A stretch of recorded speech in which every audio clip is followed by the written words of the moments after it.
This is one of the most brutal massacres that have occurred, and it's time for the Islamic regime to be removed. And they signed a 20-year agreement, and they were going to start an anti-West tour. And they also started putting Islamist centers inside of Venezuela. One of the chief commanders of the IRGC had declared global jihad amid the Gaza war. And he had stated, no matter what, we are to start global jihad and not stop. As soon as I closed my eyes to just kind of control my breathing, I felt someone grab my ankles and just yank me out from underneath the bed. They do public hangings. The first thing I saw when I came out of the airport was a man hanging from a crane with a sheet on his head, and there was crows picking through the sheet.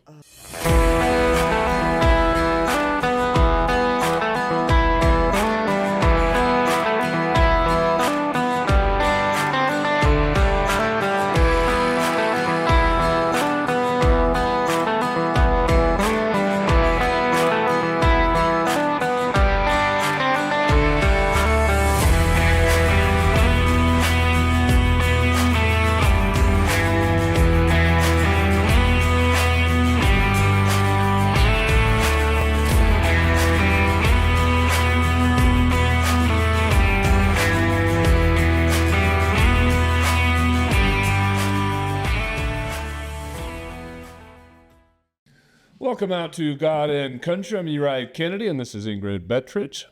We have one of our best guests so far on the show with us today. We're going to have Kelly, the Persian Rednek, that is going to be joining us here in about 2 seconds.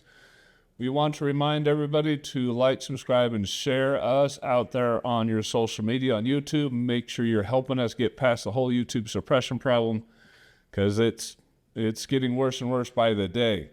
But we need you as the audience to make sure we're getting out there, so share us as much as possible. Again, coming up on March 13th, we're going to have our big podcast down at the Utah State Capitol. We're going to have Trevor Lee, Carrie Ann Lisenby, Corinne Johnson, Senator Dan McKay, and then Senator Heidi Baldry on, and we're going to have a discussion about our kids. So suicide, DEI, CRT in our schools, and other issues that you as parents are facing. It's going to be a tremendous podcast. All 4 news networks are going to be invited there as well. So make sure... This is important because AI is getting even bigger. There's been some announcements this week, and so it's going to be an important show to watch. Yes. If you want to attend, you can go ahead and attend. So if any of our listeners will actually want to be there, you can stand there in the audience and just kind of watch. So again, March 13th, 11 a.m. at the Utah State Capitol building. Right now, we want to introduce everybody to Kelly, the Persian Rednek. Kelly, how are you doing today? Good. Thank you for having me on. Appreciate you. Excellent. So you've been on a few shows. You were just mentioning you were on Glenn Beck and a few others. How many shows have you done over the years? This all started during the 2022 protests, so I've only done the 2. You guys are my 3rd that I have accepted. I'm very, very picky and choosy, and I really don't like public speaking, so I try not to do much. But you guys are my 3rd one, and hopefully I'll get more courage and do more until this revolution is over. Well, we're really blessed to have you. Yeah, to be in the same room as one of 3 with Glenn Beck is kind of awesome for us. So, I mean, I'm glad Glenn Beck's a great man. He's an honest man, and so glad you're able to get up on his show. You run... It was an honor. A lot of your own social media. How well is your own social media doing on these subjects? Well, before Gina Massamani was murdered in 22, I actually did cat comedy on TikTok, and I had about 40,000 followers then. And when she was murdered, it kind of sparked something inside of me. It not only did, what she went through remind me of what I went through, but in 2020, I lost my 22-year-old son to a fentanyl poisoning. So the loss of a child and also being relatable to her and what she went through, it just kind of made me want to tell my story and bring bring some light. I got tired of being silenced and living in fear that we'd be found somehow and you know, they'd come after us. So I switched it over to the content for the voices in Iran and what was going on. I still have family there.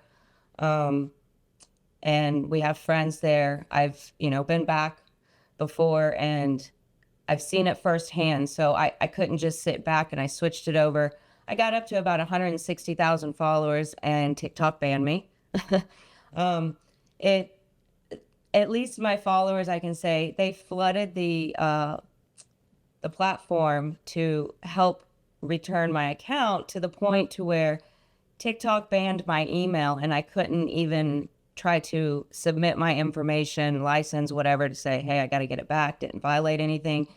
They banned anything coming through on my name. So took some time off and came back, built it up to about 60,000 followers, and I took a break. And the reason I took a break was because there was a mutual on TikTok that had went to Iran after the uprising, and I had received a message from him that he had been detained and to please take down all videos that I have duetted with him, to unfollow him. They're going to go through his social media.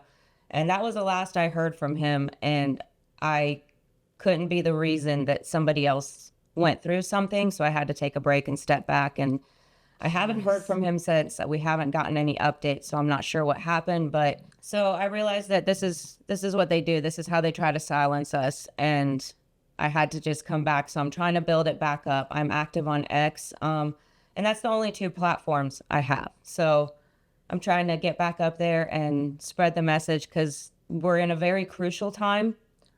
This is the most sensitive moment. This is something that is going to be recorded in history.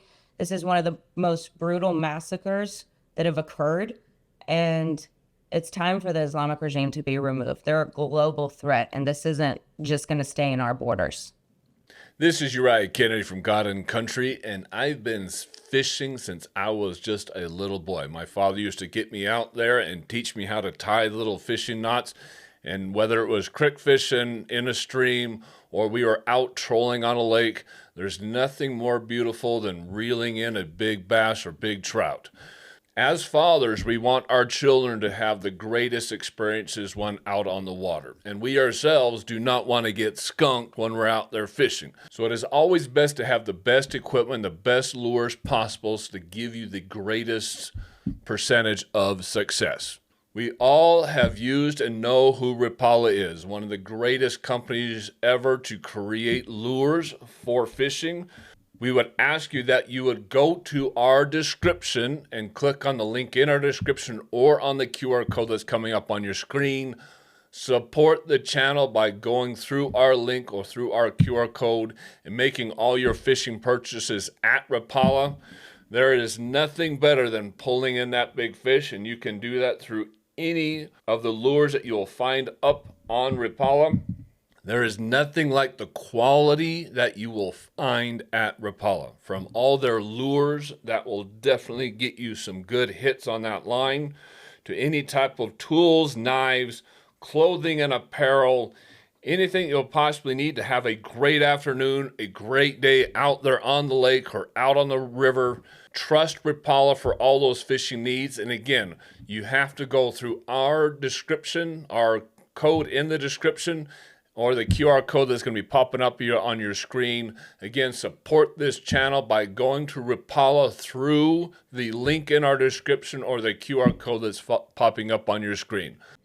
No, it isn't. And they don't want it to stay on our borders. I mean, they want jihad, and they want everybody to either be Muslim, pay the tax, or you die. I mean, those are your only options.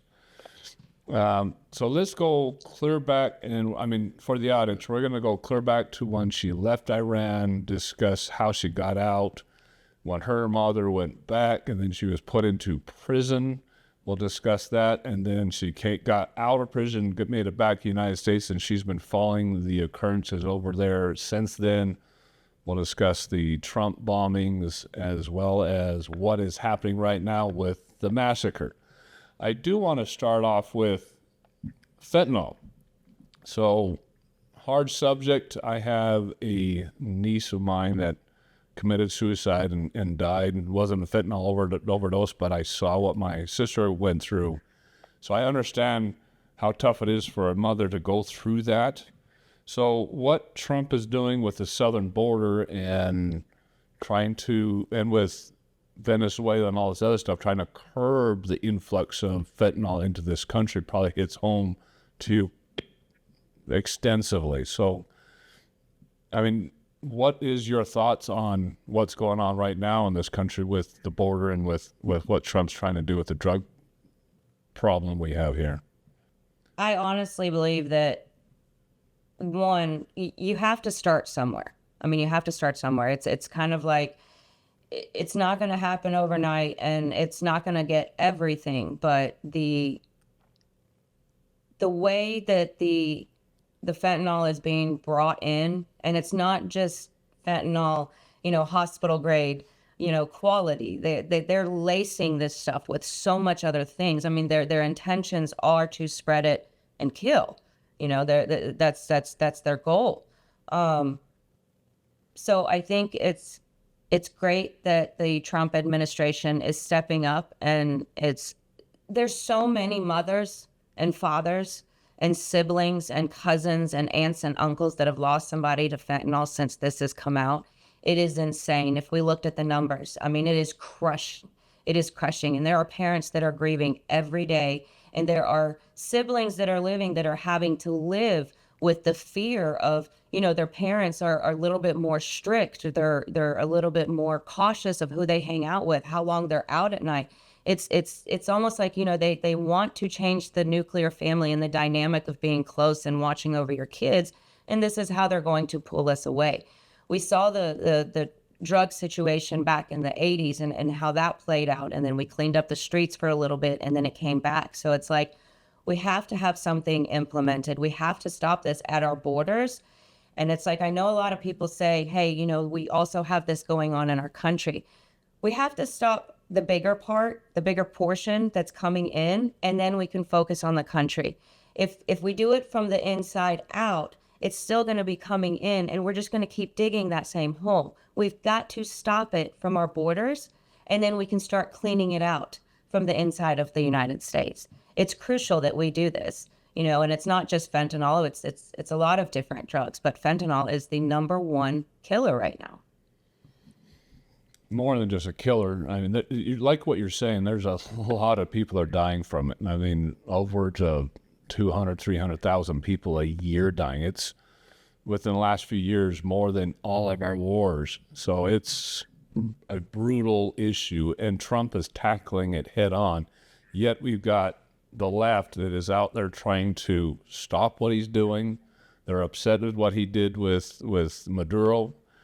Even though that fentanyl is the main reason we went in there, and the main reason that we took out Maduro and everything that he's doing, main reason we've been bombing his boats have been coming over here. One of the other reasons why we took out Maduro was Iran was in Venezuela.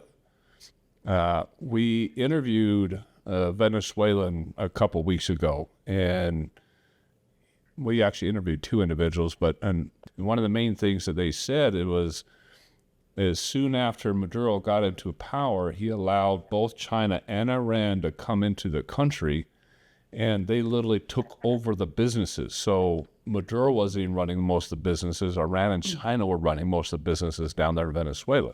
And Iran was getting a pretty strong foothold on our continent, which is scary. Absolutely. What do you know about that? And obviously we know the intent of Iran is not good, but I mean, can you go into that a little bit of what you think Iran was doing in our hemisphere? So I'm glad you actually brought that up, because I just had this conversation with a few people in the diaspora. I had done a video before I was banned on TikTok about this. The former president that, went down in the helicopter, and he's no longer with us, right before that was in Venezuela. He had met with Maduro, and they signed a 20-year agreement and they were going to start an anti-West tour. And they also started putting Islamist centers inside of Venezuela. And this is also confirmed by Venezuelans themselves. They do not want these people in the country. And it's like, if people don't see the connections that are being done of the left, like you say, wants to look at Maduro and they want to do this hands off Venezuela. They're starting to do it with Iran, hands off Iran. And it's like, they don't understand the depth of this. I don't think they understand how, like they say, the octopus with the tentacles, he's reaching everywhere. So once he was inside there, and once they started this, and there's a 20-year agreement, the articles that I had pulled to show the evidence and the details of this are now have been swiped off of Google. I cannot find them. I have reached out to the newspaper article, the companies, and told them, hey, can you guys look in your archives? Because I cannot find every article that I had used in my video that shows the anti-West tour. The 20-year agreement you can find, but you cannot find the actual anti-West tour article that Maduro and the former president of the Islamic regime was going to start. So they were so there. scary. They were wanting to take over. Hell, to be curbing our own media. Where was that article? What news outlet was that on? One of them was actually Iran International. They had it in Farsi and in English, and I've recently sent them a message to see if they can pull it from their archives, because through the browser, I cannot find it. And Google is limiting now, instead of it being pages and pages of pages, it's now just focused the only thing that it will show you is how the Islamic regime condemns the United States going in and taking Maduro. It's really interesting if people just pay attention on how they're trying to distort and change the narrative. And that's why it's like it's really important to hear voices that have actual experience and the people that live there, just like Venezuelans that have been screaming, you know, we don't want these Islamists here. They're putting Islamic schools and universities here. They're slowly starting to convert, and they were slowly wanting to conform it into a more strict dictatorship than what it already was. So seeing the people of Venezuela be happy when the United States went in and took Maduro, it's like, for us Iranians, we can't wait for that day. We can't wait for that day. But we also understand that the United States, you can't just go in because they're killing people. Look at all the Christians that are being persecuted all over the world right now. Right. Nobody has stepped in. We just talk about it online. But what country has actually said, all right, let's step in? Because global and international laws don't work that way, and we can't just run off of emotions and feelings, and we have to understand that certain things have to be approved by everybody globally, you know, and there's always somebody that's going to block something good coming. Yeah, and it's not going to be the United States government that can come take down the Iranian regime. It's the people will make the strike, but it'll have to be the people within, right?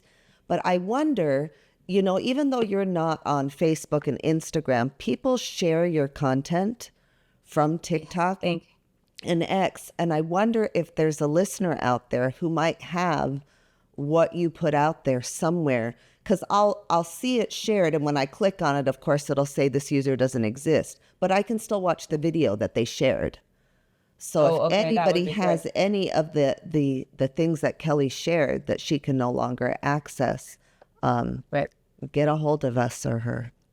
Yeah. And what's just like surprising to me is the left wants to squash any good things that Trump does, period. Just squash it. So if he takes out Maduro, they want to squash it. Why? Because Trump did it. And they get out and then they protest against Trump so badly, and then they purposely, even the news media purposely pushes aside anybody that's actually from Venezuela. And you'll have all these Venezuelans out there just cheering about what happened, and yet that's what gets suppressed. So the real story about what happened in Venezuela gets suppressed by the only thing they cover is hands off Venezuela, put Maduro back into power. And I'm like, put Maduro back into power? Are you insane?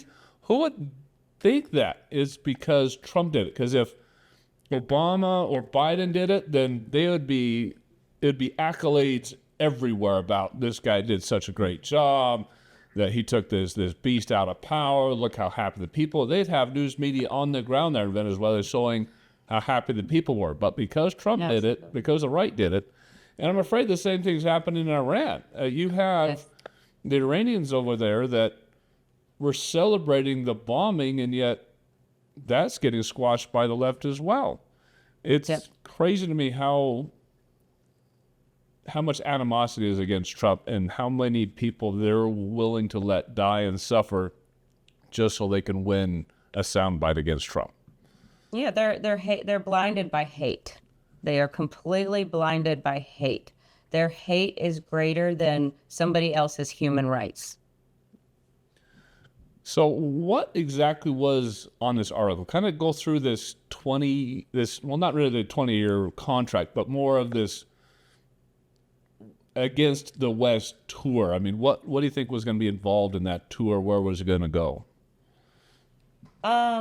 The little bit of research that I had done on it, the 20-year agreement, of course, there were, the oil industry was involved, installing the Islamic centers and spreading Islam all throughout Venezuela was installed. And of course, being able to access the borders of the United States, accessing the waters on this side. This is all strategic and planning that has been going on for over 47 years. Thank goodness that we have the internet and we're able to get this information. The anti-West tour that they were supposed to start, again, from the research that I did, was basically going around to other global leaders and try to get America down from the superpower, try to get everyone to stop having any connections. They're going to go throughout Europe? I mean, where do you think they're actually going? I don't know where they were planning on going. I know they were starting in South America. They had ties with China. They were also talking with Russia at the time. And these are some, big countries that is kind of, you don't want them to kind of gang up together and be around. And of course, we're watching everybody just kind of, the waters are being surrounded. That's a little alarming. There's some red flags going on. So-and-so has training over here, over by Alaska. So-and-so is just doing some training over here. How come we haven't had that in a long time? All of a sudden, right now, all this stuff is happening, and I think that we should be aware of it. Now, my concern is that because I can't find that much information on it right now, that 20-year agreement, it still stands, or is it now void now that Maduro is gone? Now, that is something I would like to research and look into. I don't have the answers for that. Well, he's got nobody that can enforce it in Venezuela anymore, that's for sure. One of the other stories I heard, and I've got people in Venezuela that I've actually seen it, is there's an island that's maybe 4 miles or less off the coast of Venezuela. And they were actually setting up Islamist training camps on that island. And that they had actually seen people out there training, and none of the people of Venezuela are actually even allowed onto the island anymore, which is probably one of the biggest tourist destinations out there because the island is so beautiful, but yet completely taken over by Islamists. Have you heard about that or know anything about that? I'm definitely not surprised. They're literally everywhere. I also had done a video on our borders. I think it was in 2023. It was after October 7th, because it was right when the Islamic regime, after October 7th, one of the chief commanders of the IRGC had declared global jihad amid the Gaza war. And he had stated, no matter what, we are to start global jihad and not stop. No matter what deals are made, no matter what happens to Palestine, this is a call for all Muslims to rise up. This means that they're putting Palestine on the back burner, saying, doesn't matter now. We use them to amplify the voice of jihad. This was planned to amplify that. This was their goal all along.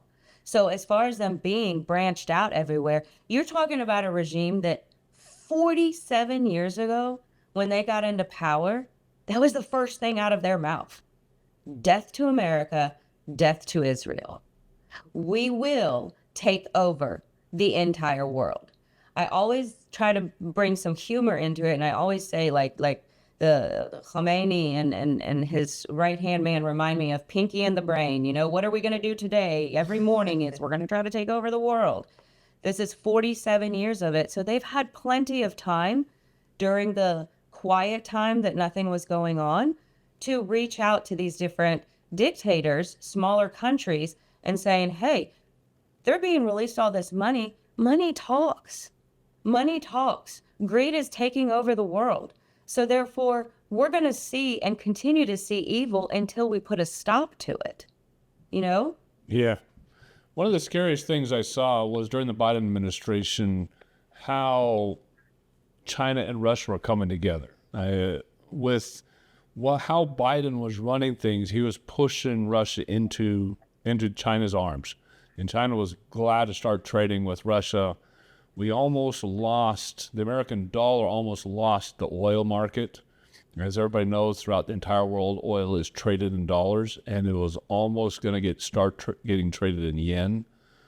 Yes. Which is just scary. People don't understand how big of a problem that would be. That would make China the dominant country in the planet, and then that cannot happen, to have them as a dominant.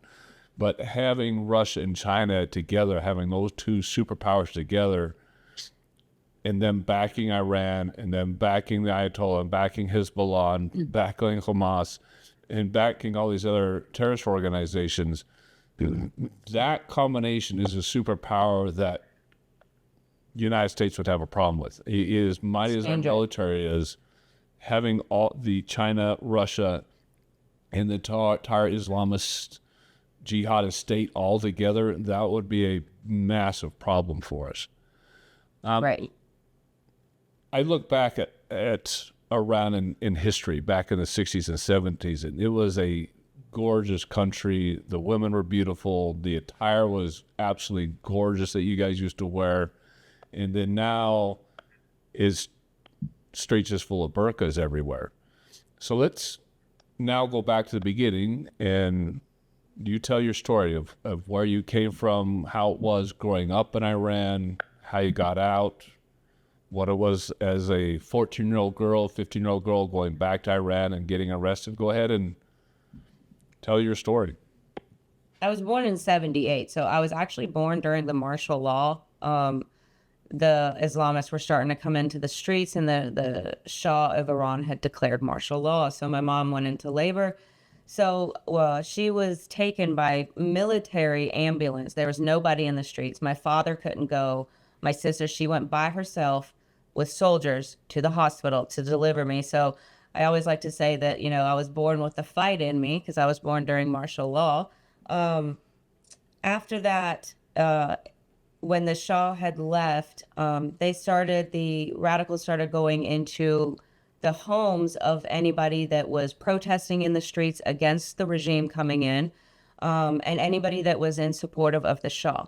My grandfather was one that they went into his home and they murdered him because he had a close relationship with the Shah. And my grandfather actually did great things for the smaller cities, the poverty cities. So he was kind of a powerful man. And once you have that DNA in you, they like to go down the line. You're not immune just because you're like second generation, third generation. Oh, maybe they've changed their mind. You're done. You have that last name and you are pro that era. So therefore, your whole family is at risk. And my father decided that they were going to, you know, come looking for him because he was in the streets protesting against him and was injured. Yeah, I think it has to do with the last name, right? Because they have to crush the reputation, not just individuals. As once everybody knows how powerful your dad was and all the good that he did, the name itself would create a support, would create a bond, would bring people together, just the last name itself. So they couldn't have you or anybody else from that last name standing up, or else they could have a whole uprising on their hands. Exactly. And that's how they perceive it. So therefore, my father decided for us to flee, and airspaces were closed, and you have to go through the borders. We left everything. I was 2 years old because this was in '81, and they had to pile into cars. You have to pay basically human smugglers to get you across the border because they're experienced and they know how to do it. And the story that I got, because again, I was young, my mom told me we were all piled in with other families. Everybody was just on top of each other. You didn't even have room to have a pocketbook. And they would drive us in a Jeep Cherokee, and you would have to go slow so you don't create dust. You had to have all the lights off in the car. They had all the lights torn out from inside the car, so you can't open the door and the lights come on because you've got snipers throughout the mountain watching. So it was a very, very long, harsh journey. You've got to keep kids quiet. It echoes through the valleys of the mountains. My dad actually went to light a cigarette because he was stressed, and the driver smacked it out of his hand. He was like, no, no, no, you can't do that. They're going to see the lighter, and then they will see your cherry, and we're doomed. So we got out, and we were able to get out and go to Afghanistan. And from Afghanistan, we were able to go to Germany. From Germany, we were able to get to Madrid. Spain, we were there for about 6 months until we were able to come in to the United States and get amnesty to come because we were at risk for execution. And we did have some family that had already fled over here. And during the 80s, you had to have a sponsor when you came, from an international company, as someone that was going to vouch for you financially and morally. And so we did have family here. Luckily, my aunt, she also had worked for the Shah, so she had to flee immediately. So that's when we came over here, and we stayed under the radar. We had to change our identity and stuff, and our passports no longer worked. We had to basically start over from scratch, learn a language in a country that we had no idea who was saying what, and get jobs and put kids in school. And it's a struggle for a lot of Iranians, and a lot of trauma, and a lot of that is being rehashed with what's going on today. How did your dad start? So, how did that start come in the United States? What did he start doing? What jobs did he have? How did you guys make a living and get all that started once you got here? I won't go into the details about where my dad worked or the details, just for security purposes, because like I said, I do have family back in Iran. But I can explain to you in a broader perspective of during the era of our late Shah, the amount of diversity that was in Iran and the amount of international companies that had warehouses there, the amount of companies that were there inside of Iran. You had Philips, you had Sony, you had Fuji, and this was bringing people from all over. You had people from the Philippines, you had Germans, you had, United States. And this was opportunities, economic and financial opportunities, not just for our country, but also for other countries to be involved. And we were going back and forth, sending our students to the universities here. So that era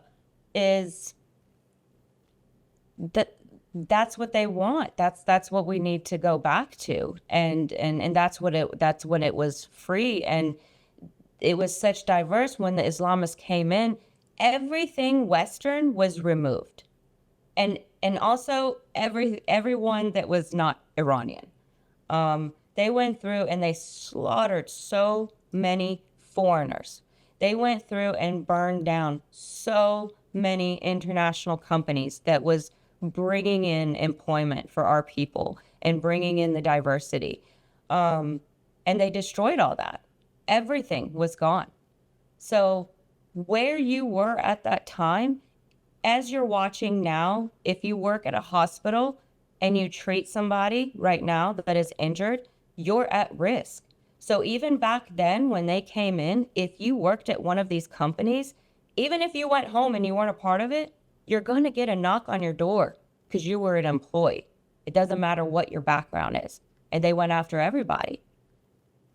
I watched an episode or a rally. Charlie Kirk was explaining that Iranian immigrants have been some of the most successful immigrants to this country and the most contributing culture to the United States. They're not the ones who went on welfare and were taking from the system. That the work ethic was there, and they were part of what's made America great.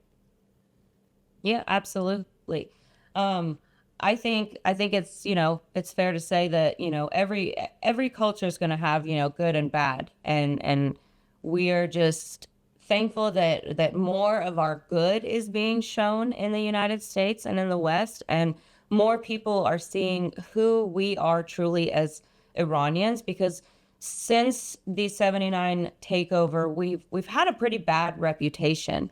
And then after 9/11 happened, that made it hard on a lot of Middle Easterns, including Iranians once again. So it's like we've continued to live in this shadow that is not us. And so it's really refreshing to start seeing people see us for who we are and how we do contribute to society and how we want to be one with society.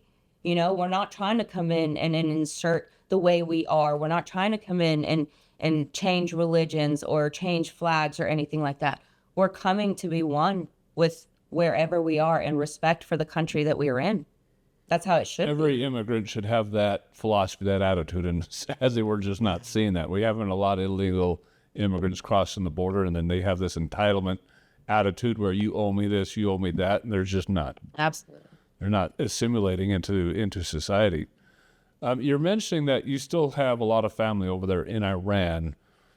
What is the risk level for your family right now? I mean, are you still deathly afraid of them finding out who you are? Because obviously the Ayatollah doesn't know anything more than the Persian Rednek and the name Kelly, I'm assuming right now. And so what's the fear of them putting two and two together and matching you to family members that are over there? So I haven't spoken to family or contacted them since 2022. The only information I get from family is through other relatives that have spoken to them, whether it be my mom, my sister, my cousins, or whoever, and then I will get updates for safety reasons. People don't realize that who we're dealing with a whole entire government system.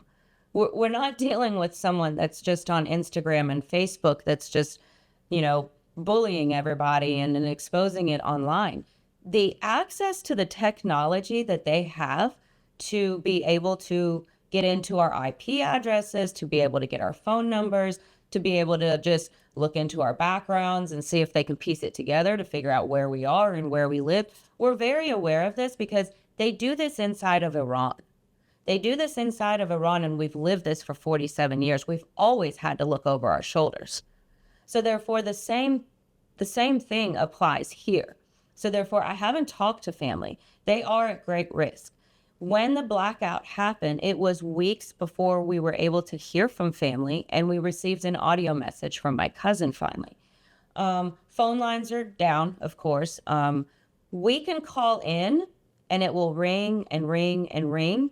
From what we found out is they've cut off the lines from the inside, so people inside of Iran have no idea that phone calls are coming in. Every now and then they can pick up the landline. If there's a dial tone, they're quickly dialing, trying to reach family, let them know, hey, we're okay. They don't know how long they have. My cousin's audio was 30 seconds. She didn't sound the same, of course. We don't speak about things because everything is being recorded. They listen in on everything. So it's really a greater risk than what people imply. But all she said was, we're fine. The state of the country is unknown.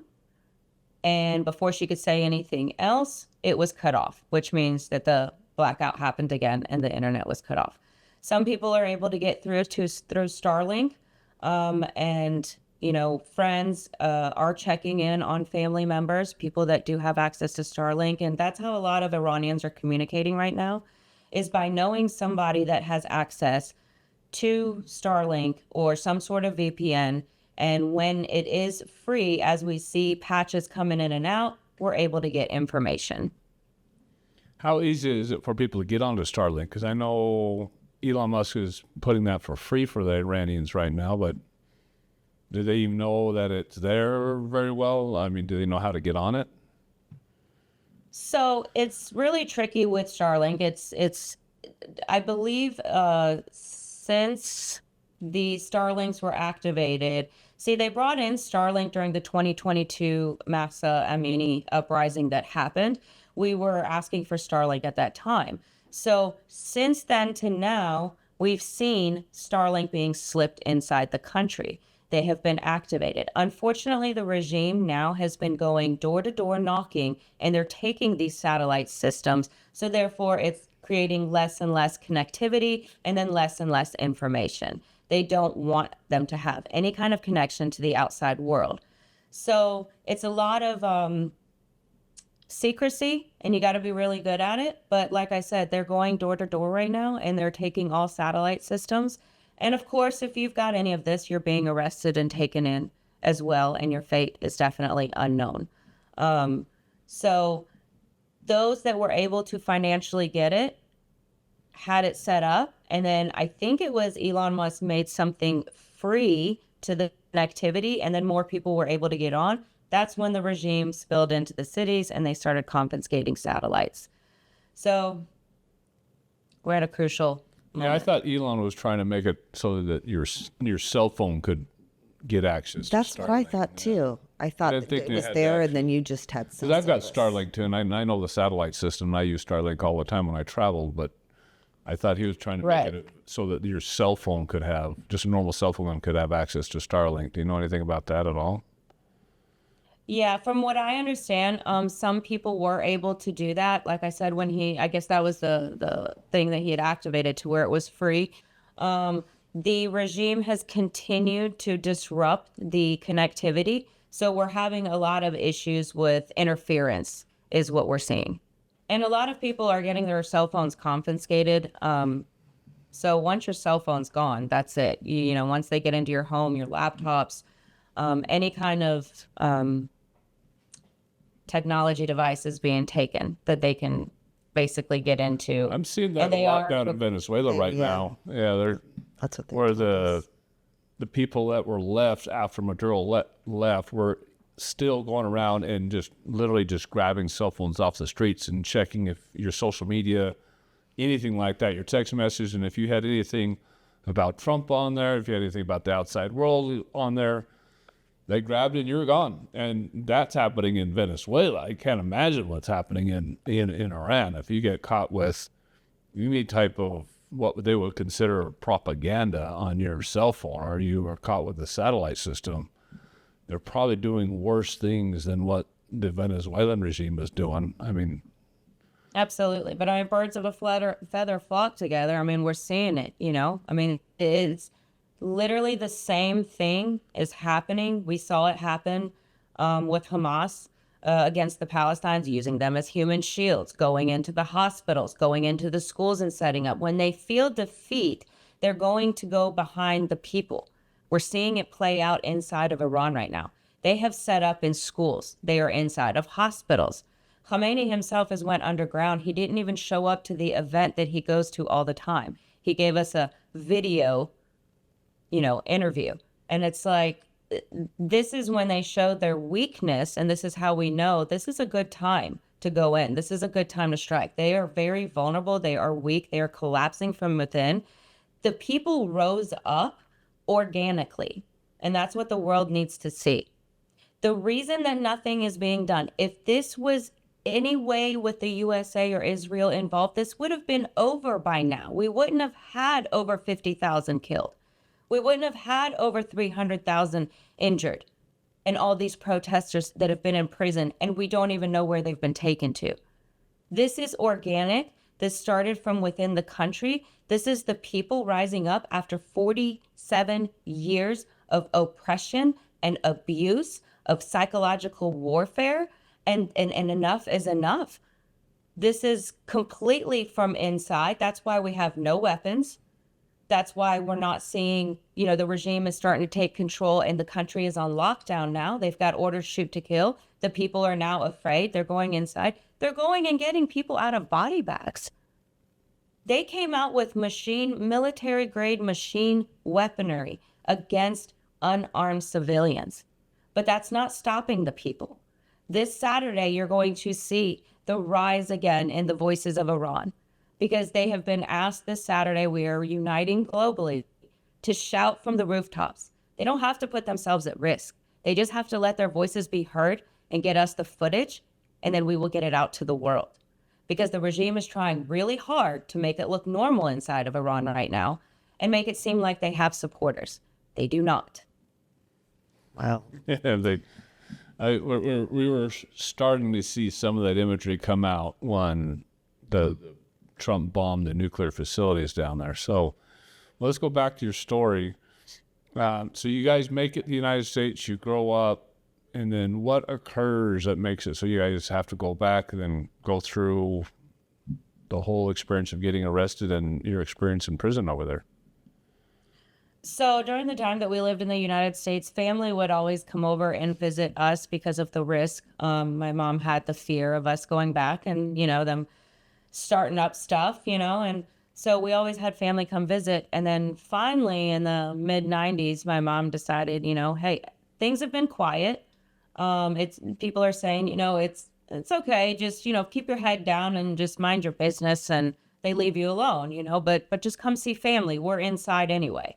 So we decided to go visit for the summer, and we were only supposed to be there for the summer. As soon as we arrived at the airport, they got our passports, and as we were going through to check in, they separated me and my mom for interrogation. I had no idea what was going on. But immediately... How old were you at this time? How old were you? 14. I was 14 at this time. And before they separated us, my mom had said in English to me, just don't say anything and just say you don't know. And I had no idea what she was talking about. But she knew apparently what was coming. She didn't expect it. She thought everything was going to be okay. We were going to be able to just slip right through, go see family, have a good summer, and come back. Keep our heads down. That's not what happened. Because like I said, our family name is on a list. Not just ours. Millions of Iranians' name is on a list that cannot go back to see family. So did you go back with your original names or your new name? No, our original names, yeah, because it was what is on our birth certificates and our passports. We did have to change our passports and get Islamic passports before we could travel because they would not let us in, of course, with our Pahlavi passports from that era. So we had to switch everything over and go by, our birth given names for the country because that's the only way. They're very, very, very detailed in that you can't just get in and out with a fake name. That must have been scary for your mom knowing what the history of your family. Yeah. And I didn't at the time. You got to remember, I was 14. I'm just a teenager. We're in the United States. We're just, my parents are trying to get through in hopes of, we don't have any flashbacks or remembrance of that. And one day maybe we can see family again. So once they separated us, they started interrogating me and asking me if I worked for the CIA. And as a 14-year-old, instantly, I'm going to be honest, I'm a movie buff, and I was thinking of the movie Godfather, and I was like, is this really like, this is like something you see in God, this is like a mafia interrogation. And, and I kind of had a little bit of a sarcasm and attitude, and my Farsi is not that great at the time.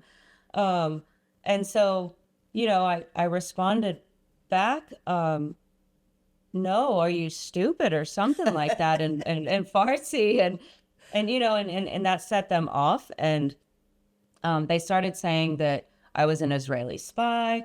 And I was like, what?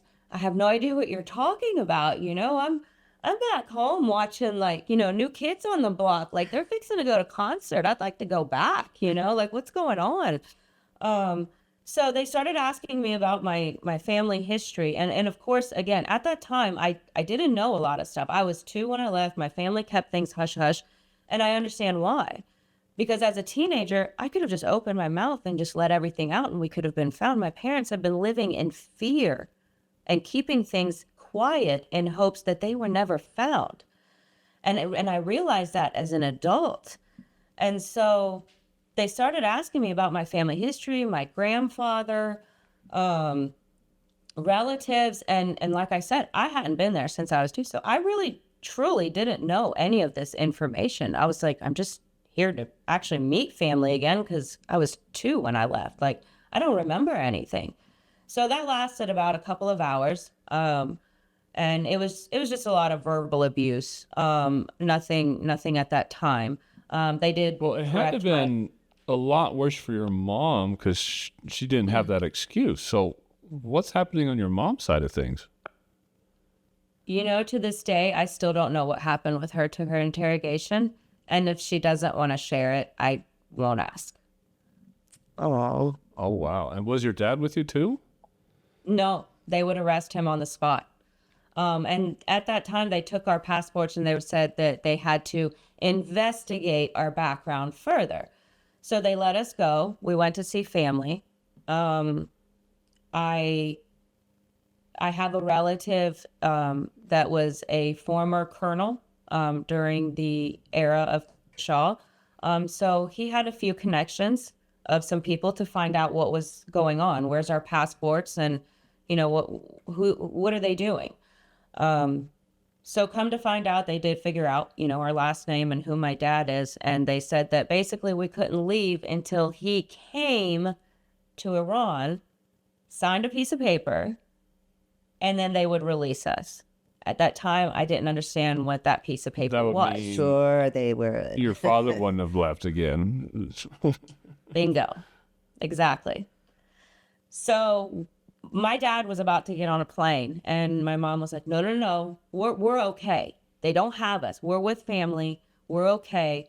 We've got plenty of people supporting and around us. And, you know, we just stayed on the move from relatives to relatives to make sure that we didn't stay in one spot. And we said, just stay there, get an attorney and see if there's anything we can do. Now, at that time, we were not American citizens. We were in the process of, we had our green card and in the process of getting our citizenship. So therefore, the United States cannot step in if you are not a U.S. citizen. And we were legally at that time not U.S. citizens. So they kept us. They wanted my father there. He got an attorney here. It took 2 years before we were able to get out of Iran. That's a long vacation. Yeah, it was not a vacation for sure. So how did you take that as a 14-year-old? Because, I mean, you went there for the summer. You're going to be back in school the following year. I assume you were in junior high school at the time. And you're Well, like, she missed the concert. I'm going to go back and see my friends, and all of a sudden you're in Iran for 2 years. I mean, what's going through your head? It was insane because, you know, being there and being a kid from America, like all my cousins and all the other kids and everybody was just like, they just wanted to hear stories, you know, that all they wanted me to talk about was like Michael Jackson and Cyndi Lauper and Madonna and, you know, those things. Like, have you seen celebrities on the streets? Have you been to Hollywood? Like, we see this on TV and we're just like, oh my gosh, you know? So therefore, it felt like, why is the government treating me this way when the people are just so happy and they're like, oh my God, I can't wait. I hope one day I can go to America and you know, I want to see the stars on the Hollywood, the streets of Hollywood and the things that they know. And at that time, you had to get black market satellite to be able to pull international channels, or they would smuggle in VHS cassette tapes of pre-recorded shows from the West, and they would smuggle that in. And so that's how they were able to see the things in the West. That is funny. A black market on TV shows. Yeah. We're smuggling in fentanyl. Fentanyl. You guys are smuggling in VHS. MTV. Days of Our Lives and Exactly. Saved by the Bell. Or You something must like have that. been so popular. I was within the family. I was. It was interesting. It was fun. They just kept wanting me to sing them. I have no voice or anything. I didn't do chorus in school, but to them, they just wanted to hear me sing American songs, and then speak American and read like books in American. They just wanted to hear it, and it just, you could just see the life come into their faces, like the hopes of one day they can have that freedom too, you know? So you were So- having a joyful reunion with family, and then what turned that around? So during that time, we had to live amongst, it was normal. We were living there. After the summer ended and everybody went back to school, even though I was not there living, I was a child in the country, they had a law that all children must be in school. Now, they have specific school for Western kids, so therefore I did not go to the same school as the Iranian kids. Western kids had a completely separate school, private school, and it was kids from all over, from America, from Europe, from Spain, from Germany, you name it. So we were all put into that school. Why is that? I'm sorry? Why is that? Why a don't want separate us- school? They don't want us to have any kind of Western influence on their children. So they separate us. I mean, I don't can see want that us- today, but It's the same thing 47 years later. They are so afraid of Western influence. And so therefore they would separate us, and they were not nice to us. I can tell you that. The teachers, they were very hateful. Things that you would see in high school bullying, students knocking other students' books out of their hands, knocking their lunch out of their hands. The grown adults were doing that to us kids, and we ranged from K through 12. There was only about 50 of us, but our age group, we were all in one group, and they just gave us different plans to work on. So we were all set as examples of basically this is what happens when you are westernized. You don't get respect. You're constantly bullied. You're going to get knocked over. You're going to get an F on your papers. You're never going to pass. You're never going to be good enough. And they're just going to continue to verbally abuse you and say things that children should not hear. But this is how vile they are. And so what does this do? This crushes your soul. This crushes your spirit. You come out of there, and as a child being fed this kind of information over and over and over again, every year that you grow up, there are those that are going to come out strong and fight this back. And there are those that they want purposely to be so depressed, so gloomed, so hopeless, because they are easier to control. I have to imagine that there was a lot of indoctrination in what they were teaching you. I doubt it was anything positive about the West. So what was the schoolwork like? The schoolwork actually, they had us working on a computer system, MS-DOS, if you guys remember that, Oh, yeah. the old computers. Yeah. So they were teaching us that software, which I found really bizarre because it wasn't like the curriculum here, what we were doing. I did have a basic algebra class because I was considered in ninth grade, high school. But I actually had to do second grade level work to them because they wanted me to do it in Farsi, and I could not read or write in Farsi. So they forced me to learn because they said they won't pass me through school unless I do it in Farsi. So therefore, I had to learn basic reading and writing to be able to get through my schoolwork. The teachings also that I found bizarre, of course they teach you the Quran, which, none of us kids in there paid attention to. We just went through the motions and just, because you would get in trouble, they would abuse you, they would hit you with ruler. So they would teach us the Quran and they would teach it to us in Arabic. And I remember saying, I think I asked once, like, why are we doing this? Why are we learning this in Arabic? Like, we're Persian. And that was the first time I got a backhand to the mouth. and I learned to stay quiet. They told me that that was disrespectful and that this is the way to Islam, and they were teaching that in the schools. And we would all just tune it out, put our heads down. A lot of us would just fall asleep until it was over, because that's all they would do is read out of the book, like in a monotone, almost like just a psychological, just you're there for 2 hours and they're just feeding it to you, feeding it to you, feeding it to you. And that's about the extreme of it. Of course, they had all the anti-Israel, anti-USA stuff. What you see as far as the flags that they put down in the universities, like that's legit. That's even in the elementary schools. It starts from young age up. A lot of schools have those. So therefore, you see that visibly. And luckily, you know, being raised in America, I was a total patriot. And I was itching to get back home, because I felt like if America heard what was happening, they'd come in and save the day. So I had that hope that if our story got out, that something would be done. And it never was, which eventually led to us fleeing to Turkey to safety. Well, it still hasn't happened yet, and we're 40 years later. Right. So you mentioned that you started talking back a little bit, and that got you in further trouble. It got you put in prison. So how did that happen?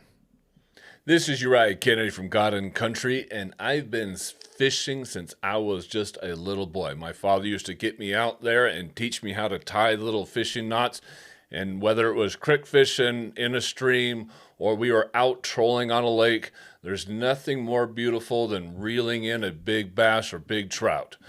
As fathers, we want our children to have the greatest experiences when out on the water. And we ourselves do not want to get skunked when we're out there fishing. So it is always best to have the best equipment, the best lures possible to give you the greatest percentage of success. We all have used and know who Rapala is, one of the greatest companies ever to create lures for fishing.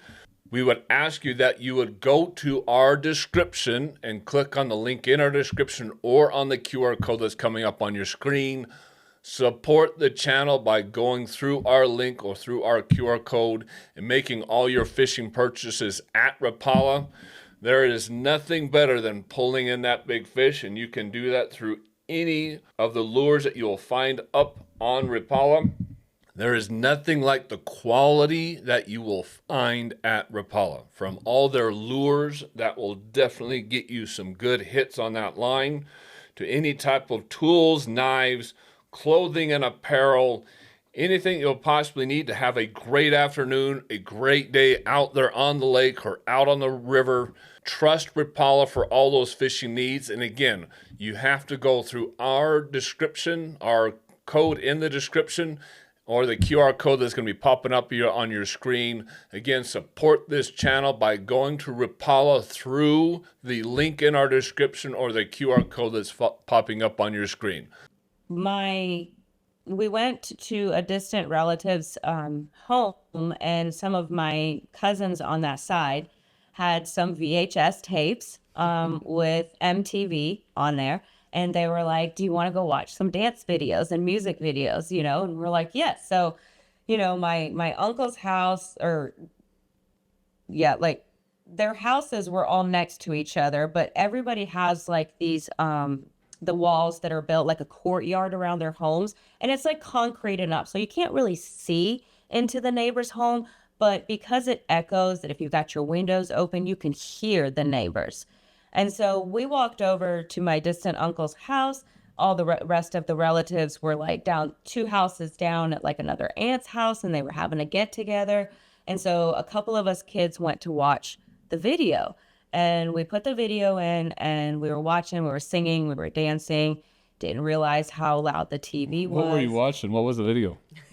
I specifically remember Michael Jackson on stage, and he was doing Beat It, and he had the white shirt, the black sparkly jacket, his glove, and it was the black back. It was very simple. I think it was one of his concert videos. So I specifically remember that. And as we were sitting there and we were just dancing around in the living room, the windows on the living room, you could see out into the courtyard. we saw things coming over the top of the courtyard wall, and we looked, and it was the Basij. It was the Basij are who is in between the morality police and the actual IRGC.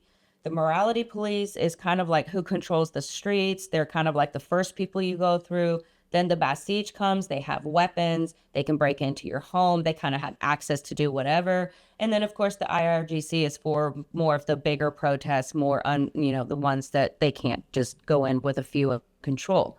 So we see I just see soldiers is what I saw. I saw soldiers coming over, I saw them with their guns, and my cousins were like, run and hide and don't say a word. I mean, I had no idea what was going on.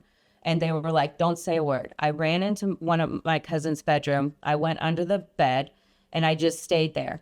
I heard one of my cousins go into another door down there. And then my female cousin came in with me in the same room, but she had went into the closet and hid behind the clothes.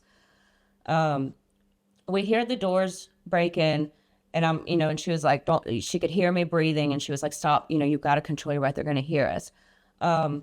And I heard my other cousin that was down the hall, they found him and he was screaming. We could just hear commotion, and he was screaming at us to say, don't come out, don't come out, don't come out. That's all he was saying. And you could just hear things breaking.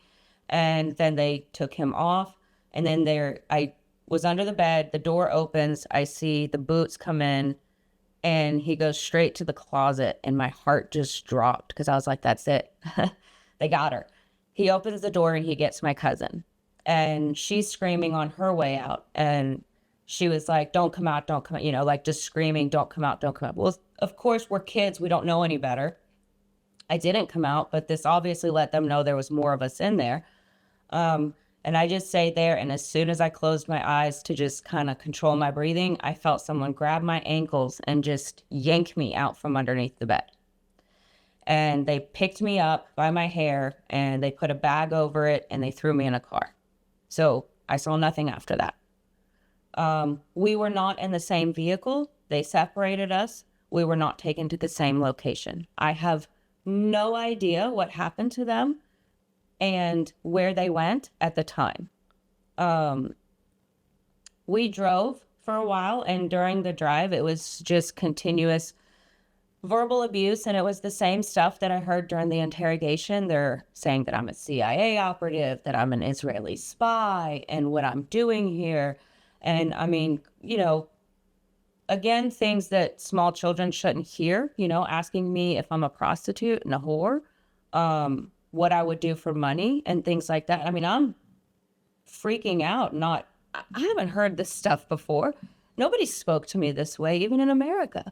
I mean, I was just a 14-year-old kid playing in the streets, roller skating, riding bikes, and then to come into this, it's still difficult to comprehend that it happened.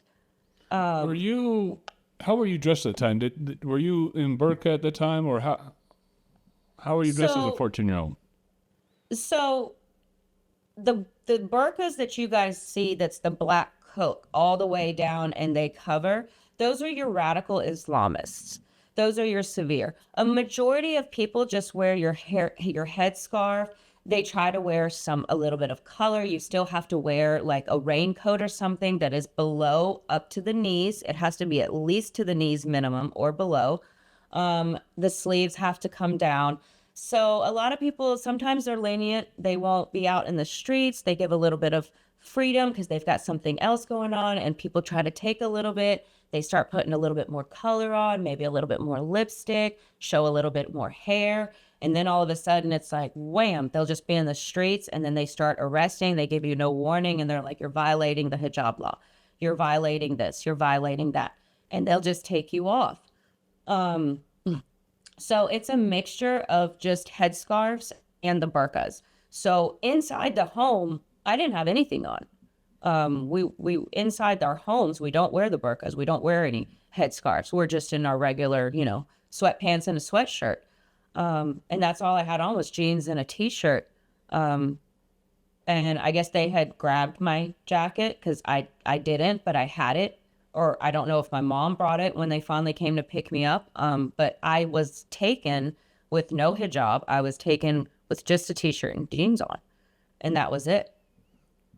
We arrived to the prison, and again, I had the bag over my head, so I couldn't see anything, but I could hear, and I heard like a big metal gate-like door open. And as you've seen in images like Evin Prison, they all have the big metal gate doors.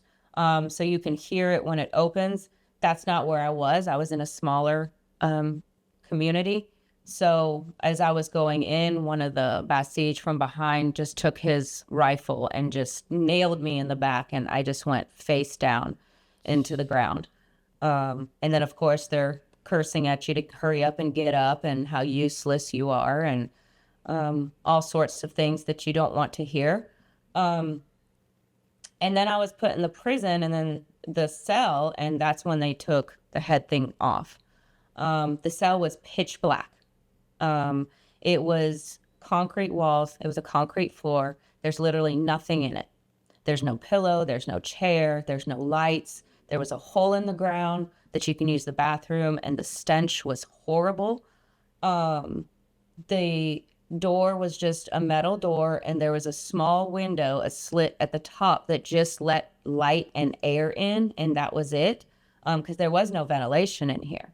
So even during the day, I could not see inside of the cell. So I thought I was alone for the first few hours that I was there.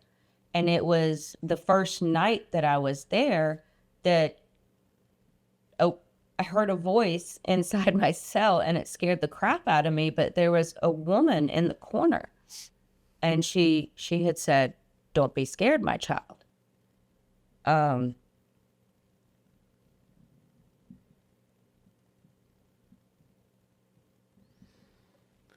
Any idea how long she was there? I mean, I know how emotional this is going to get, but any idea who she was or how long she had been there? She was, sorry. She was really helpful. She guided me. She told me to be quiet. She told me just to answer their questions and, don't talk back. Just do as they say, and I'll be okay. And that's what I did. They would take me out. They would interrogate me. They slap you around. They try to bruise you up as much as they can to see what they can get out of you. And I honestly didn't have any information. I was there on vacation, and that was it. So then the second night I'm there, the nighttime guard that would come after midnight, he was super kind, and he didn't want to be there as far as employment. And inside of Iran, as soon as the boys turn 18, you are forced to join the military. It is not an option, and that's where a lot of the indoctrination happens. And they try to get as many people to join the rebellious side of the radicalism. So you don't have a choice. So there's a lot of 18-year-olds that are forced to go into this lifestyle, and they don't want to, but they have to, or else they're just arrested and they'll just sit in a cell for the rest of their lives. So the young man that was the security at night, he would talk to me and he would ask me questions about America. Like, he would just whisper through the door, and he'd be like, have you ever tried like the snow cones that I've seen? Just what's the cotton candy like over there? Because our cotton candy is different inside of Iran. Just questions that innocent minds are just curious about. And so I opened up to him, and and he was telling me to just listen to the lady that's in there, and she's really kind. And that's all that he could say. And then that night, she had told me that she was taken about 3 months ago, is what she's figured, because she's lost track of time, off the streets. She was on her way home from getting groceries, and she was just taken. She didn't violate any laws or anything. She had been there this whole time. Her family has no clue where she's at. Her children have no clue where she's at. And And she was being there just to be used for sexual pleasures of the regime goons. And that's the only reason that she was there. Did she tell you who she was so you could let her family know when you got out? So right before I was going to be released, she did. And the way that I was released, I don't think that they were going to release me. The young man by the third night, the young man that was the security guard, we were talking, and basically I told him who my family was and if he could let them know, because I don't think they know where I'm at. My mom would have came and got me the first night. And he was like, yeah, they don't know. So he ended up knowing people that know my relatives in the community, and he said he would get the word out, but I could not say where it was coming from. So just act like I don't know that, hey, my mom showed up, you know? So he was able to get that information and get it to my mom and my relatives, and they were able to come and basically bail me out. And right before they took me out of the cell to go into the chief's office, she had told me her name, and she was like, if you can, she gave me a street address and a name, and she said, just give this information to your mom. She'll know what to do. And I was taken out. I went into the chief's office. I seen my mother there, and I seen one of my uncles that was married into the family. And the two of them were there standing, and I walked in. The chief was sitting at his desk, and they put me in front of his desk.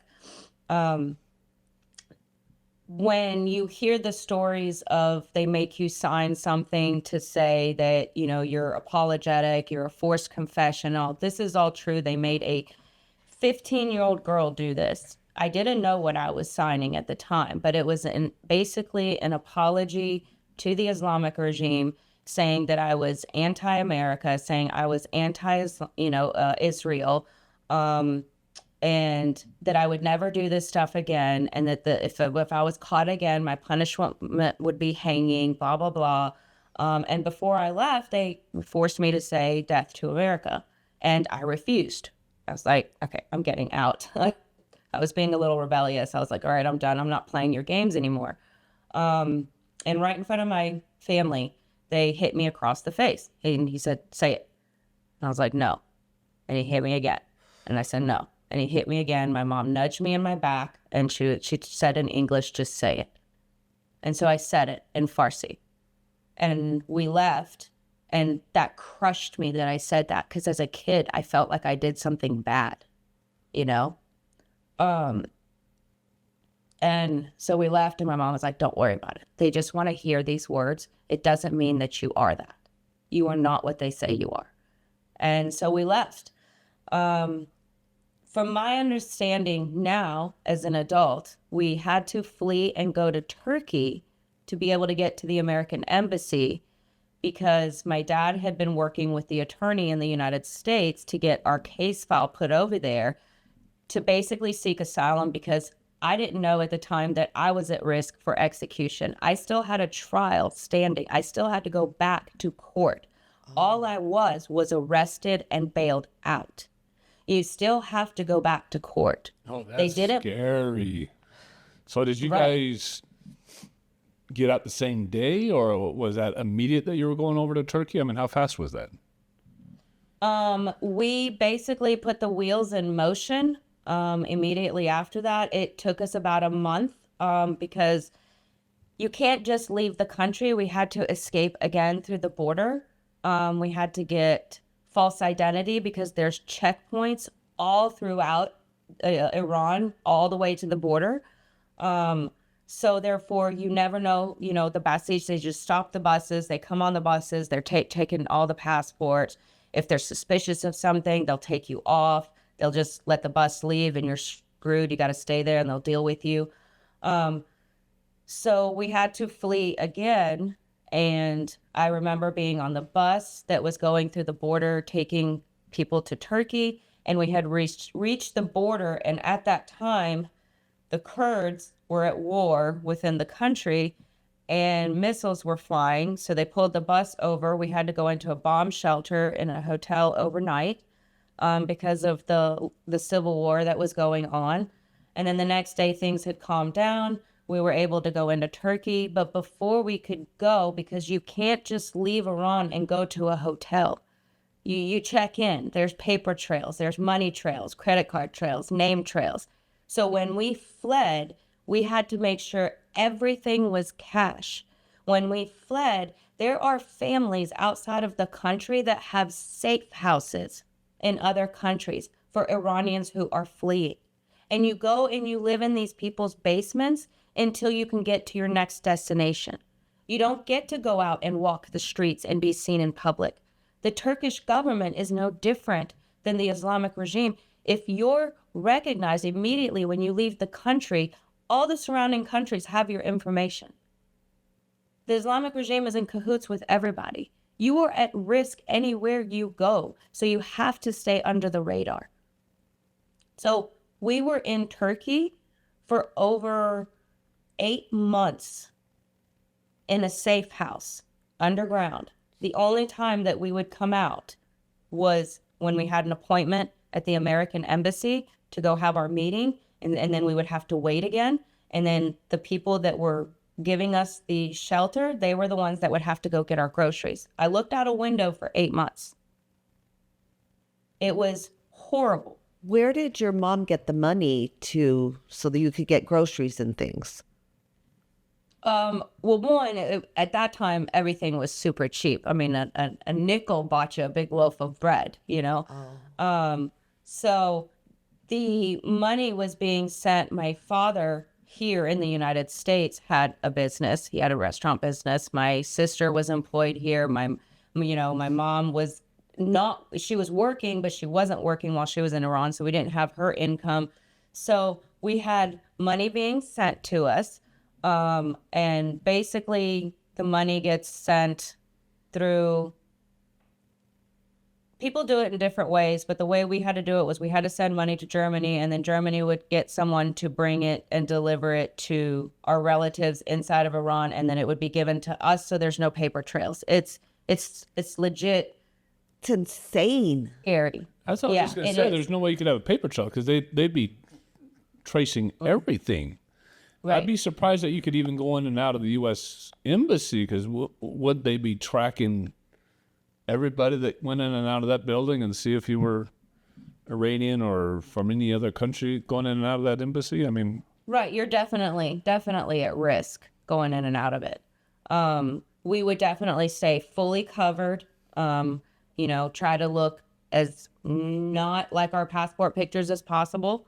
Wearing sunglasses, full hijab, let them think that we're just fully covered and go about our business and try to stay under the radar. And a couple of meetings, with the embassy and then our attorney here that was working on it, we were able to finally get documentation to be able to return because they were able to prove our green card status and see that we were in the process of getting our citizenship and that we had everything legally done. But for them to verify that takes time. You're not first on the list. There's millions of people that the immigration department has to work on going through situations like this. You had to grow up really fast. yes. Yeah, real fast. During that month it took you to get all this put together and get to the border, I mean, was there threats? Was there things happening, court things happening during that month before you guys were able to start headed towards the border? No. All I know is once I got out of prison, we basically went to a relative's house that was far into the mountains. We got out of the city. And basically now I realized that my mom was just trying to stay under the radar and not be seen, because they knew what was coming and they knew that, hey, we have to get out, whatever it takes. We have to get out because she's going to have a court case and they're not going to listen or do anything. They do what they want. They have their own charges. She signed a document. They're going to go with that. We're screwed. So during that time, we basically just stayed at families off grid, basically. until we were able to catch the bus and go to Turkey.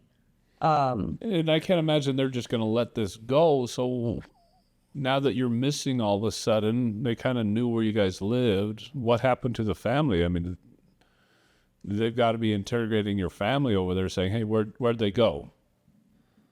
So they do. And what the regime does is basically they come in and they'll bully you, and then they will ask for money. They will ask for gold. They will ask to take your car. They'll say, if you've got something to give us that we want and we like, we'll leave you alone for a little bit. This is what happens to a lot of families. This is how a lot of families end up going into poverty, because everything they make, it's like the mafia. You got to pay them to leave you alone. You got to pay them to keep your kids out of jail. You got to pay them to get dead bodies from the morgue. You got to pay them to be able to get hospital access for something that they did. They are all about just bribery and corruption. Now, a lot of them don't want that stuff, and that's where you see a lot of people just being killed on the spot, shoot to kill. This is what you did. This is what you deserve. There is no discussion or communication. So you never know who's going to be in your face and how far they're willing to go. But one thing that stands is that they have authority by the supreme leader to get rid of anyone that is remotely anti-regime. And this has been going on for 47 years. The timeline of protests that have happened over the years with the Islamic regime and how many times they've been in the streets and killed students, killed citizens. I mean, we're dating it back from the revolution of 79. Then we had the student protests in 99. And then we had the Green Movement, which was 2009 and 2010. And Neda Sultan was the face of that, just like Mahsa Amini was for the 2022 uprising. And then after the Green Movement, we had the 2017 and 2018. They tried to rise up again using the economic hardships and the negligence from the regime and just the oppression. They get tired of it. They tried again. Then you had Mahsa Amini in 2022 and 23. Here we are in 2025, 2026. We've got another uprising. The people have been trying since 79 to say, we screwed up. We want these people out. They should not be here. We don't want them here. We never approved this. The only way we can get them out is for the world to see that they're taking us hostage. Every time the Iranian citizens try to rise up, no matter what the reason is, what the root cause is negligence, oppression, and abuse. That's what it comes down to. You can say it's economics. Well, it comes down to abuse. It comes down to negligence of the government, taking care of the citizens, putting money back into the economy. They're not doing this. They're paying their proxies. They're paying the war to be going on in Gaza. They're doing all this crap in South America. They are all over with their tentacles doing stuff in multiple places. All that is Iranian people's money, and it's going to proxies.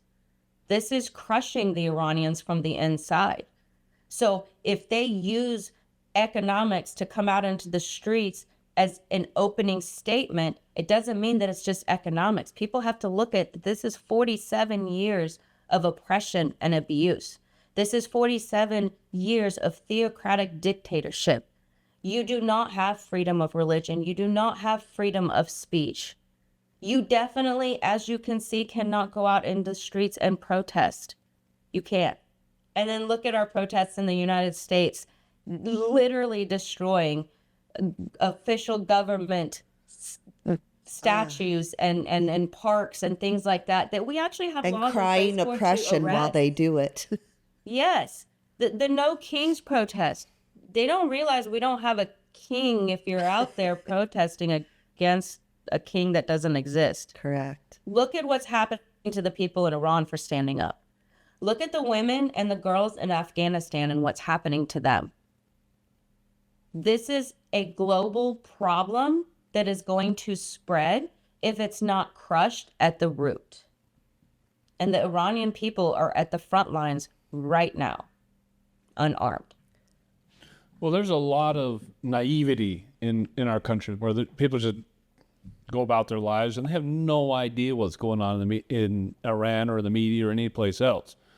So it's, kind of up to us to get that knowledge out there. So kind of go through what happened through a lot of these revolts, how many people died. They obviously weren't completely successful, but they did bring something to the table.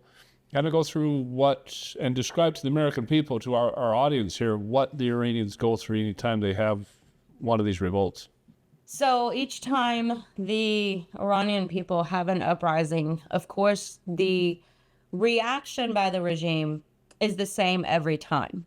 It is to come into the streets, to oppress them, they have shoot to kill orders, whatever it takes, to get them off of the streets.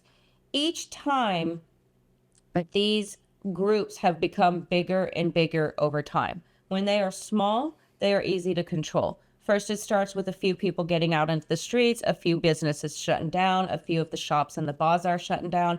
But what happens is these smaller movements are used as examples by the Islamic regime to show others, don't you uprise again. These businesses are shut down.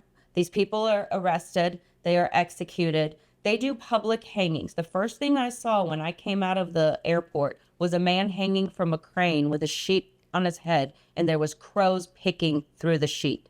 And I had to ask my mom, what is that? And she said it was a dead body, that this is what they do here. It is to shame the family. Depending on what he did, according to the regime, they will leave the body up there for weeks to shame the family. Now, what this does from the inside, that family is now shamed. Everybody knows if they work with that family is on the radar of the regime. Guess what? Nobody wants to hang out with them. Nobody wants to do business with them. They may even lose their job because they're like, you know what?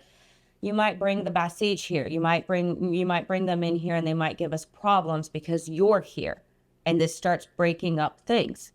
So therefore, the protests over the years have continued to be crushed until finally, honestly, to me, when Mahsa Amini was murdered, that was one of the biggest slaps in the face when the whole country showed up for her funeral. And the regime tried to block the highways and roads, and people walked for miles to say, no more. Then they squashed it again, and then here we are again at the end of 2025. I think it was December 28th. This revolution has started, and it has not stopped since. We're still in it. And this is it's the largest scary for the regime, which is what we want to have happen. We want it to be scary for the regime.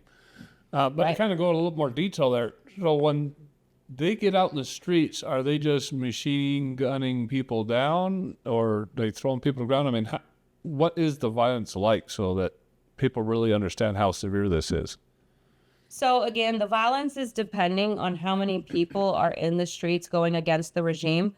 The first thing that they do is they'll try to bring in the morality police, and they have batons and they have the tear gas, and they'll come through and they'll physically abuse you, they'll arrest you, they'll take you away.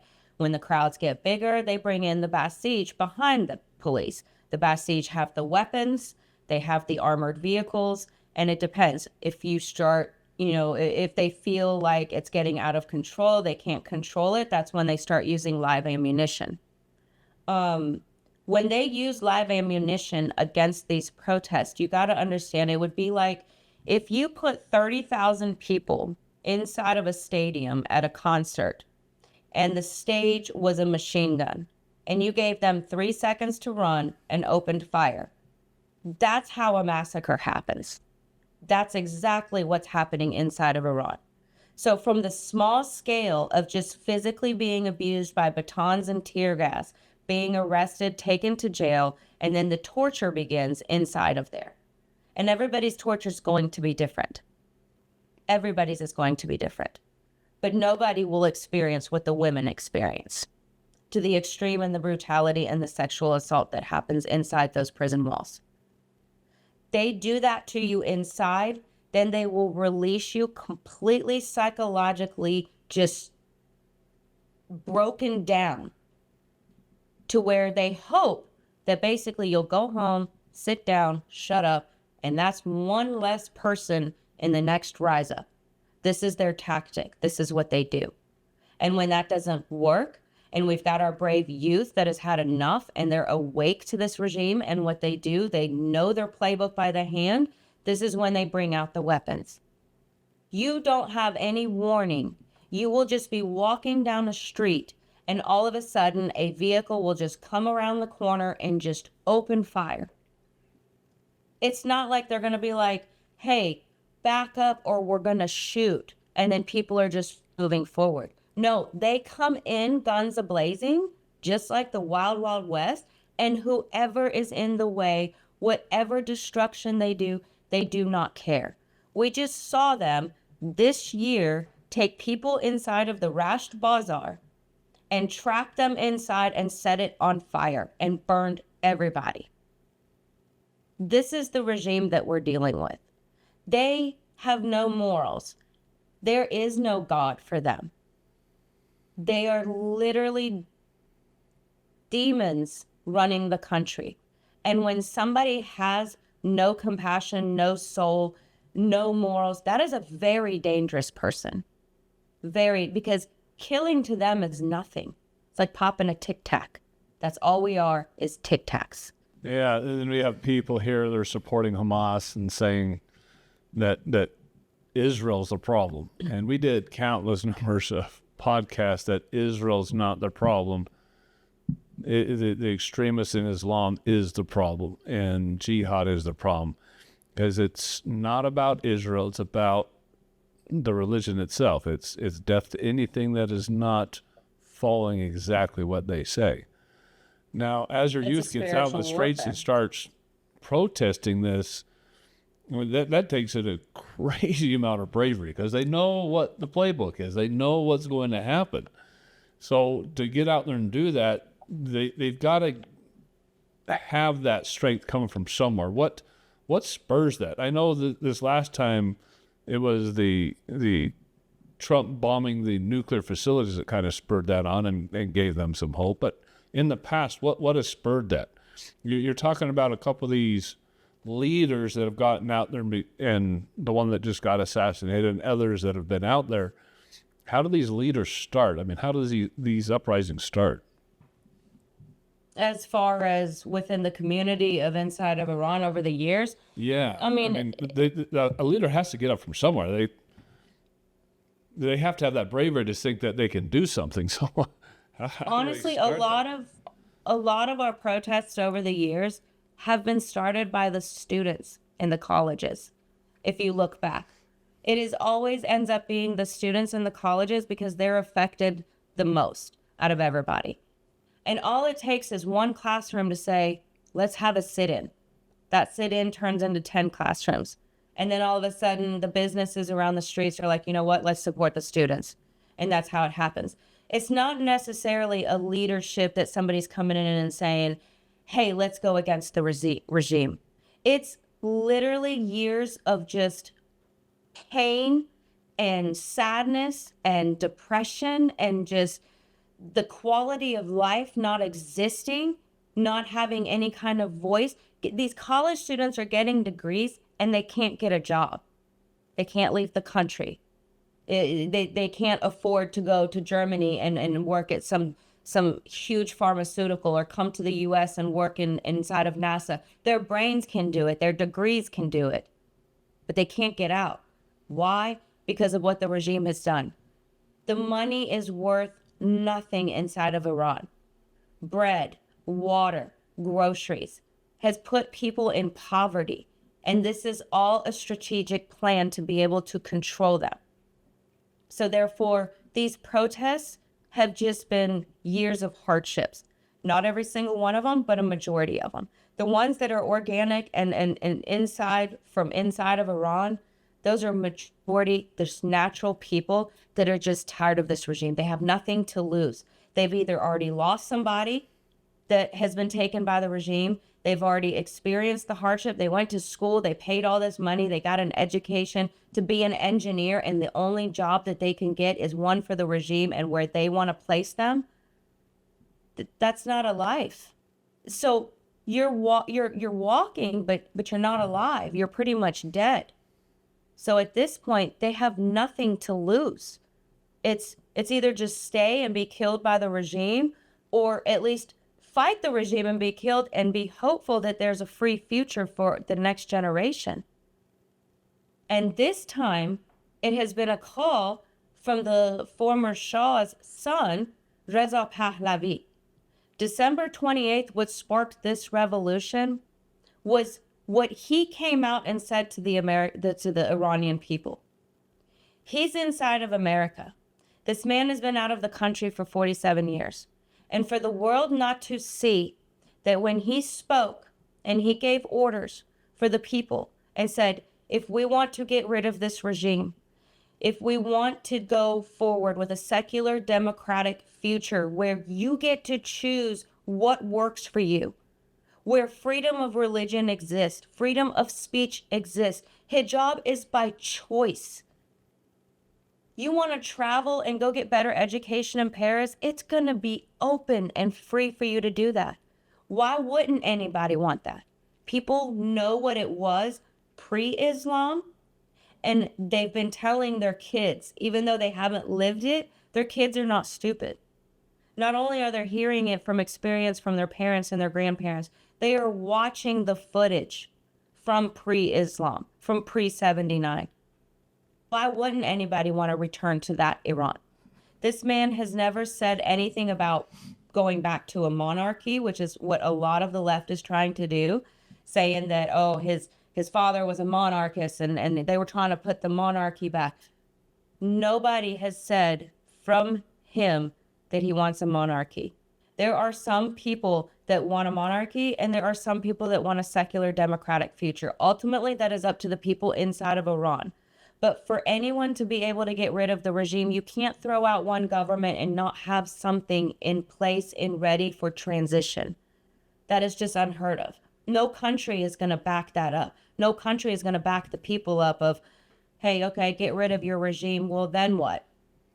So who Then do you what? see as being the next leader after transition? I mean, I know Glenn Beck had the prince on this Yes. week. So,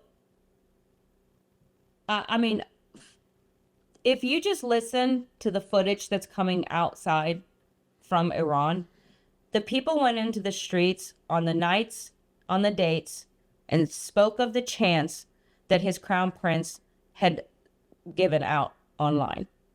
They heard it, they heard the call, and they took the orders, they went out in the streets. Every time we had an uprising before the blackout, and what you saw coming out of Iran was coming from the crown prince himself. The people respect him, they respect his father, and they want to get rid of this regime.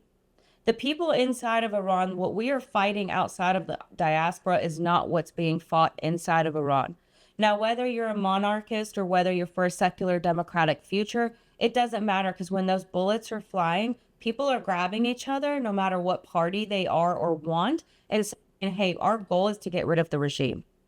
Once we can set up a transition for a democratic future, that's when actual real polls will be set up and the people can vote. Something that they haven't experienced. There is no reason that I personally believe a monarchy would work going forward from 2026. We are too far ahead and evolved from a monarchy type system. But again, that's my personal opinion, and I can't speak for them in Iran. But I can go back and vote as a citizen once it's free for whatever I feel. And that's the goal.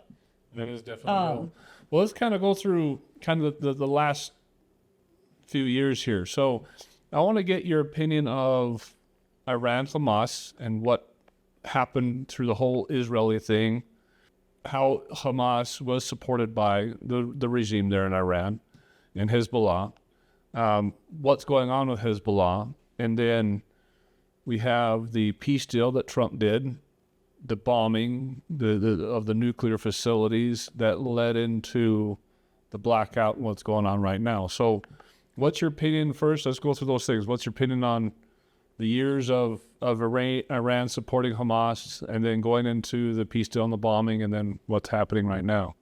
I mean, I could say a little bit on it from the whole Hamas thing. What we are seeing today, you guys are just seeing a fraction of what's been going on in the Middle East for years prior to the internet ever coming out. And one thing the regime has done with the people of Iran over the years is bring in foreign proxies to target us, because they just have a shoot to kill order. They have no connections to people. They have no emotional ties, any relationships. You know, it's not their sons and daughters out in the streets, their wives, you know, complaining about the hijab laws. There is no ties. They are getting a bag of money, and they are paid by the bullet, and they are paid by the body. So that is what they are there to do. And we have seen over the years that Hamas and Hezbollah has been used against us many, many times. Where are these militants coming from? Where are they pulling in from? Iraq, from Afghanistan? Where are they pulling them in from? Oh, from all over, of course. You've got them all around. If you look at the region of Iran and then you look at the surrounding areas, there's pretty much an invisible border of people just ready from their proxies in those regions. We know they're in Iraq. We know that, you know, Soleimani, before he was taken out, was training Hamas. He was funding, he was training, and he was supplying them with weapons. And that was, what was it, 2022 Trump took him out? Or 2020? Yeah. So, and then October 7th happened in 2023, 3 years later. We got wind of it in 2022 or 2020 that this was going on with Soleimani. So he was like, all right, we got to put a stop to this. This can't happen. And so he took out Soleimani and took out that area. And then what happened? Biden gets in, and then the sanction relief fund, all the money just starts flowing. And then it literally picks back up where Trump had put a stop to it. What shocked me, I mean, why did Biden literally, he put pallets of money, just raw dollar bills on pallets and flew them over there and dropped them off? I mean, that's insane to me that he would do that. I think it's more insane that we live in a world where our government is capable of doing that. And basically we as the people are just shocked about it. And we have to wait until the next election to be able to, you know, vote them out. But there's really nothing. I mean, we've been screaming for years during the Biden administration, stop giving the regime money. Every time we would ask them to stop and raise our voices online, they would release billions. I think it was a total of 16 billion that was released. And then that's when we started seeing an influx of flooding through our borders. And when people were interviewing these people at the border, they were not the Hispanics. There was people from Iran there. There was people from Iraq there. There was people from Somalia there. These are all middle-aged young men.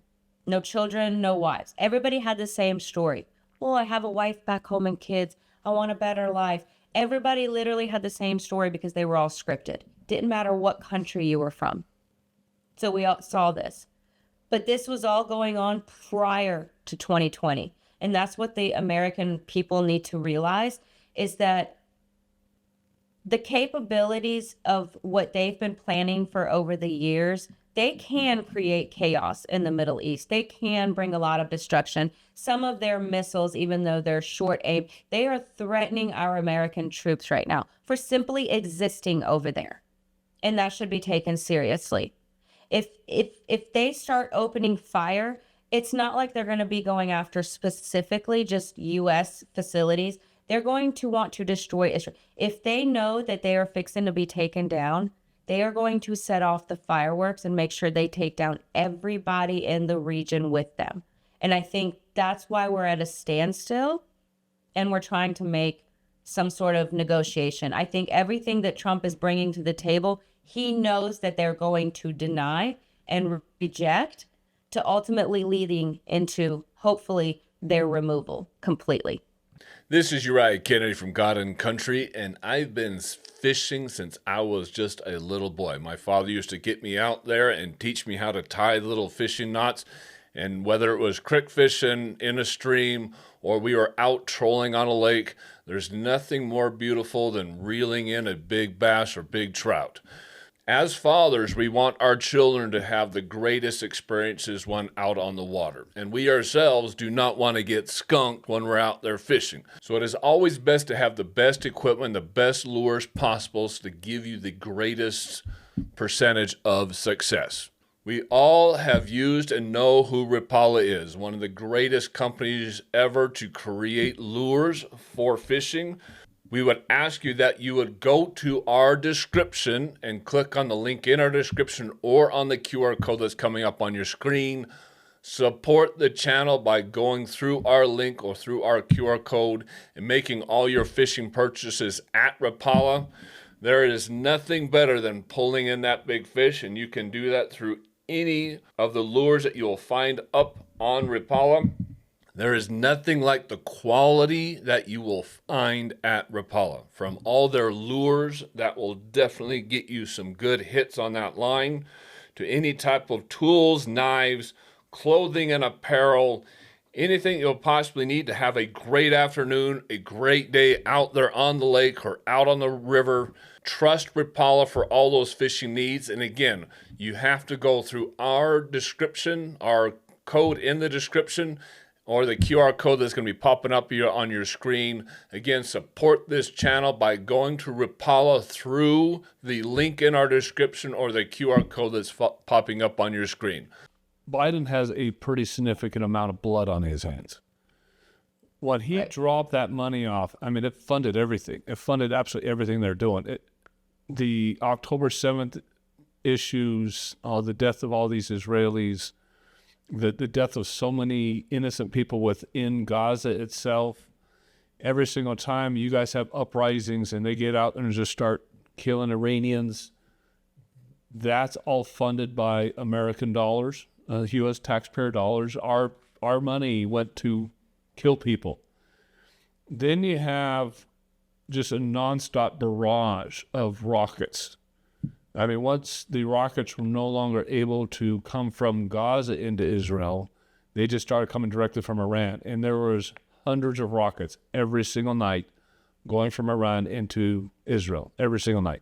And every single one of those rockets is taxpayer funded, U.S. taxpayer funded, because we funded those rockets. And while Iran is throwing all these rockets into Israel, they're at the same time working on a nuclear bomb. And they were within weeks of having it. So they were purposely testing the Iron Dome, trying to find the weak points, because it doesn't matter how good the Iron Dome is, it's not going to be 100% perfect. So Right. we saw videos of rockets hitting apartment buildings and commercial districts and farmers markets and stuff like that, where they get into Israel and hit. And you know for a fact, the only reason why Iran was doing so many rockets is they were finding those weak points. And then their goal was, let's throw a whole bunch of rockets out, and let's just slip a nuclear bomb into one of those rockets. And that's still their goal. That's still their goal. And that's what they wanted to get in there. And Israel knew it. Trump knew it. But the ignorance on the left, the ignorance in the protesters, the pro-Hamas protesters, it was their entire goal to annihilate Israel. Because within hundreds of rockets, if they just got one nuclear bomb in out of 100 rockets, that's all they wanted. They wanted to weaken it up, get them used to rockets coming in every night, make it like a normal thing that everybody's going to go about their business. There's more rockets coming in, and all of a sudden, boom, nuclear bomb. That was the goal from the beginning. And people think, well, that's not really what they were planning on doing. No, that's exactly what their goal was. So we get to the point where Trump decides to drop the bombs. When you heard that night where the next morning we wake up, the bombers are already coming back in the U.S. airspace, the nuclear sites are gone. What went through your mind as an Iranian? What went through your family's mind as Iranian when you guys woke up to that? I guess everybody's going to have their opinion on waking up to that. Your first initial thought of waking up and seeing the news that Ferdowsi was hit was, oh my God, it's happening. Like, it's okay. Like, they hit Ferdowsi. Like, that's going to piss them off. It's going to start a war. Like, this is it. The regime is gone. And then to see that that's all it was, the shock set in of, honestly, for Iranians, it was, oh, crap, this is going to be taken out on us. They didn't finish, and they're going to retaliate, and it's going to be taken out on Iranians inside the country. And sure enough, that's exactly what happened. They just poured into the streets, and people were they were excited.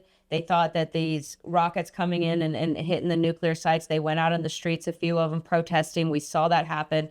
Everybody was excited, shouting from the rooftops. We saw people celebrating. There was a wedding happening on the rooftop as Ferdowsi they were hitting them that night, because they were so excited at the possibility of the regime finally being removed.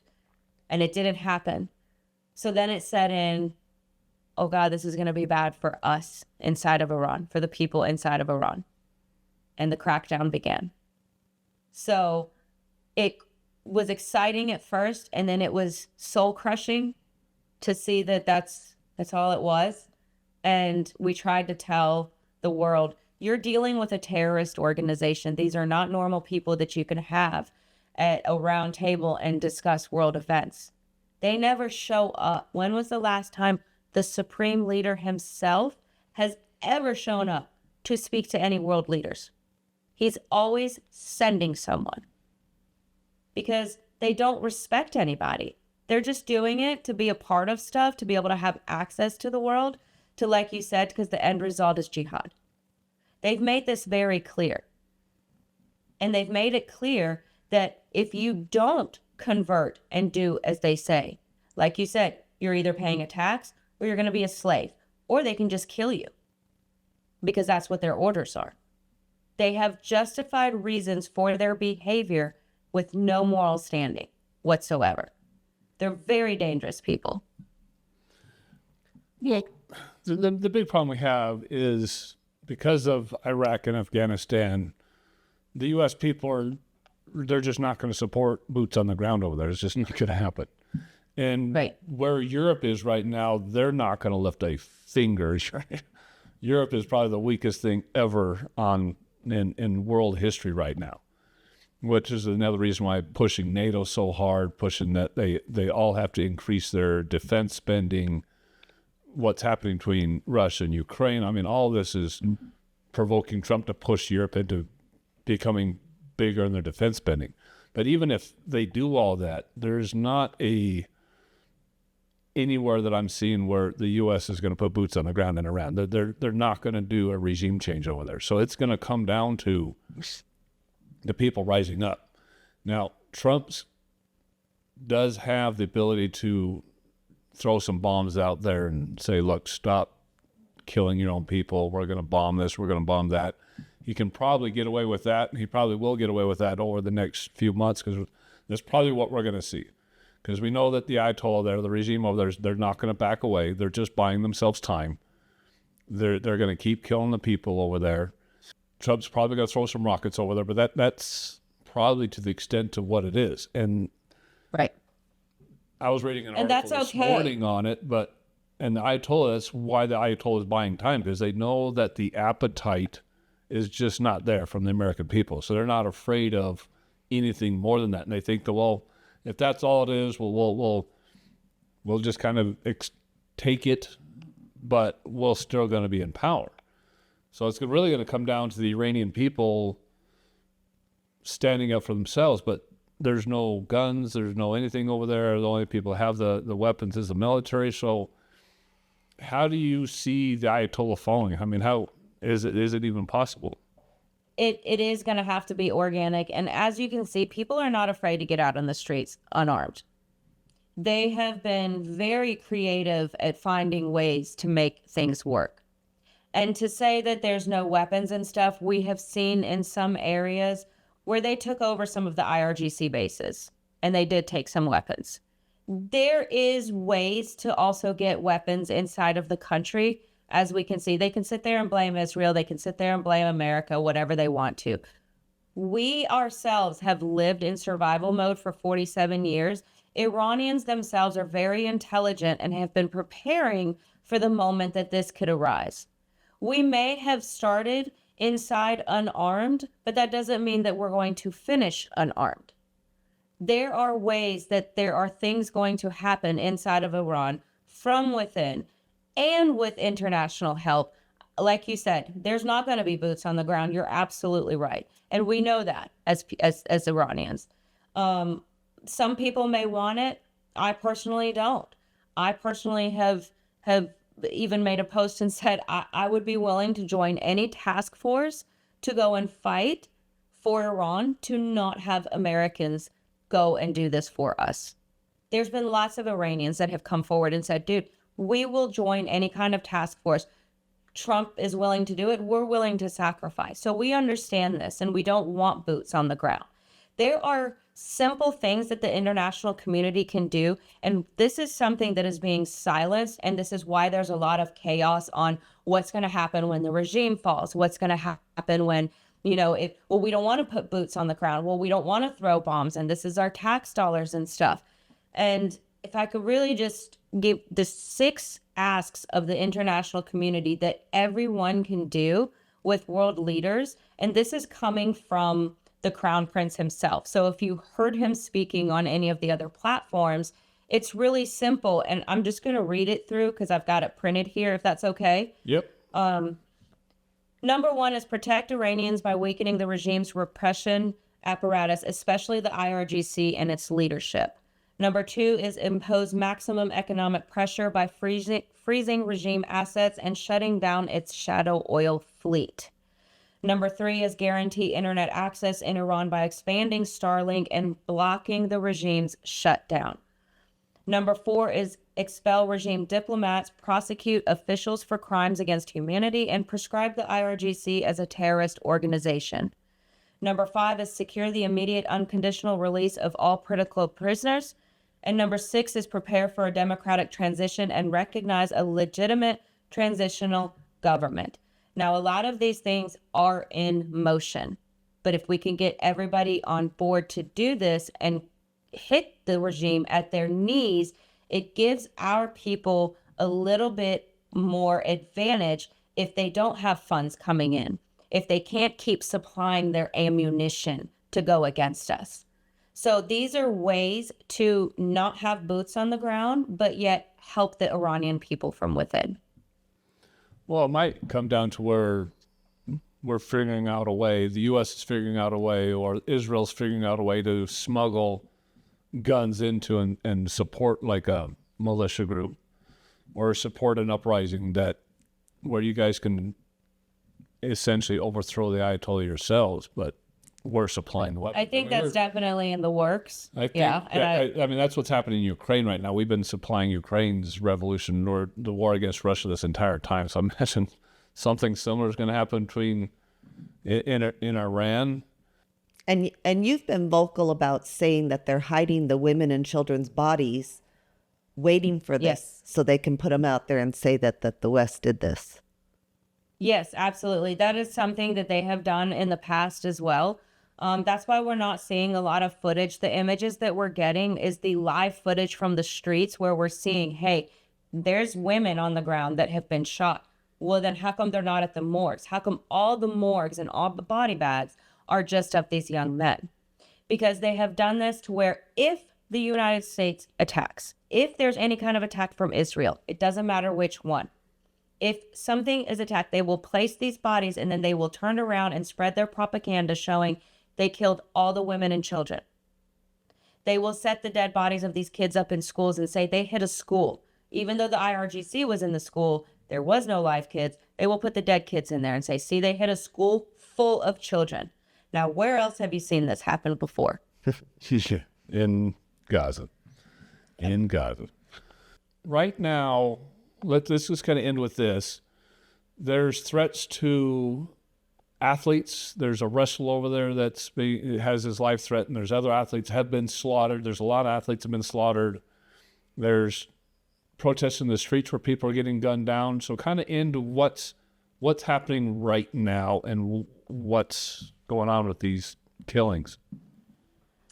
So right now, the country is currently on lockdown as of today. As we have seen, it was February 11th, I think it was Wednesday, when the Islamic regime was celebrating their takeover of our country in 1979. Since the blackout and all the protests in the street that had millions out, they have given curfews, lockdowns. A lot of shops and stuff are not open. A lot of shopkeepers are actually sitting in prison. What little bit of grocery stores are open, they're run on certain times. People are able just to leave their house and go and get their basic necessities and come back in. If you were caught out during curfew, you're just automatically assumed to be an anti-regime person. So they have direct shoot to kill orders.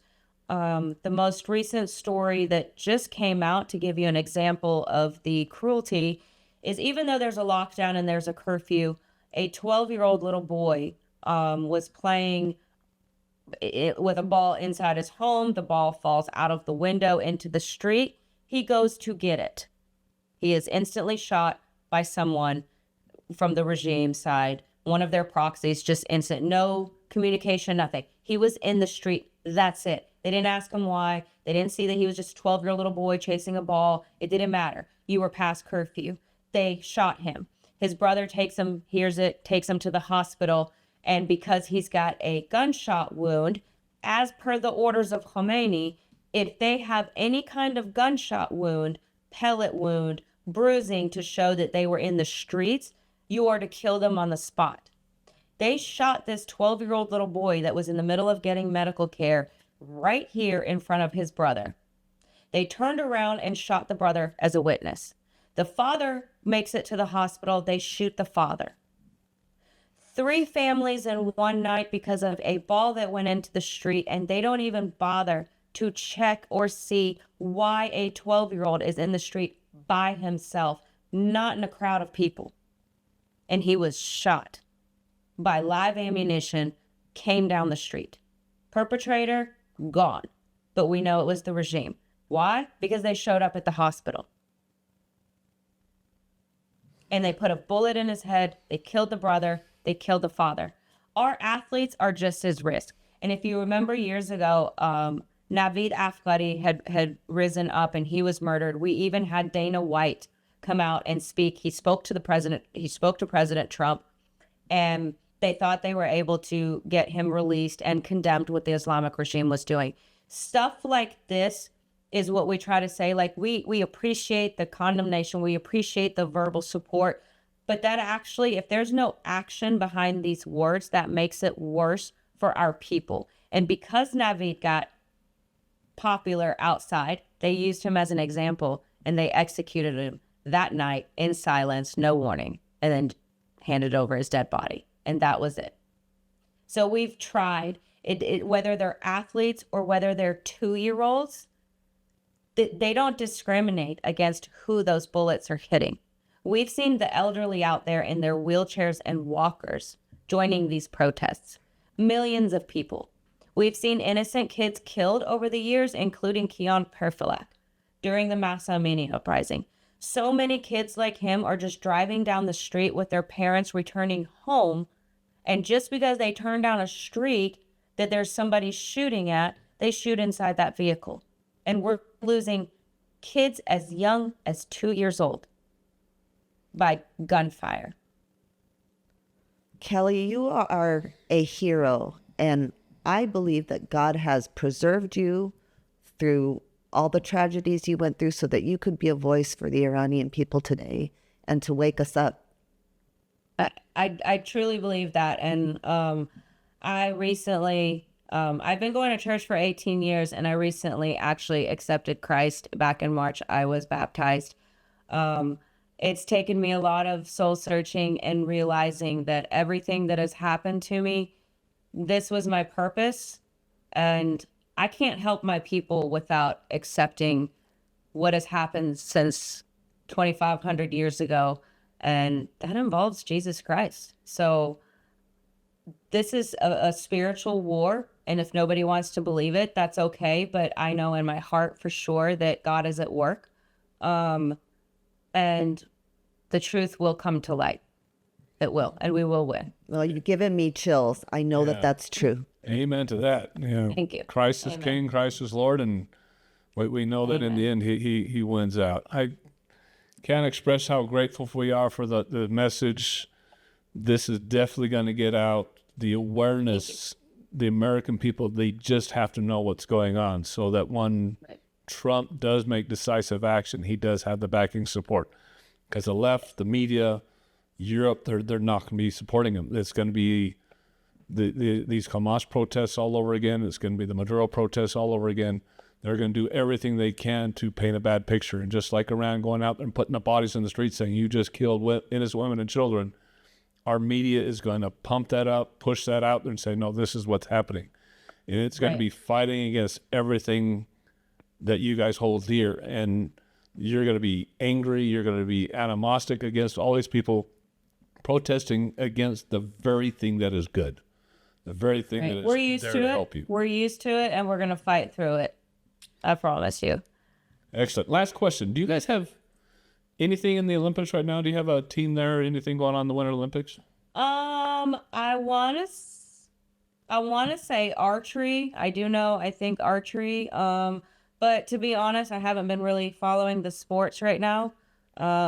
As you know, I'm tuned into what's going on inside of our country right now, every second, every waking moment. I mean, for Iranians, it's no sleep, no eat. Every time your phone goes off, you don't know if that's the phone call of something happening back home, or what. So I haven't really been following the Olympics, unfortunately.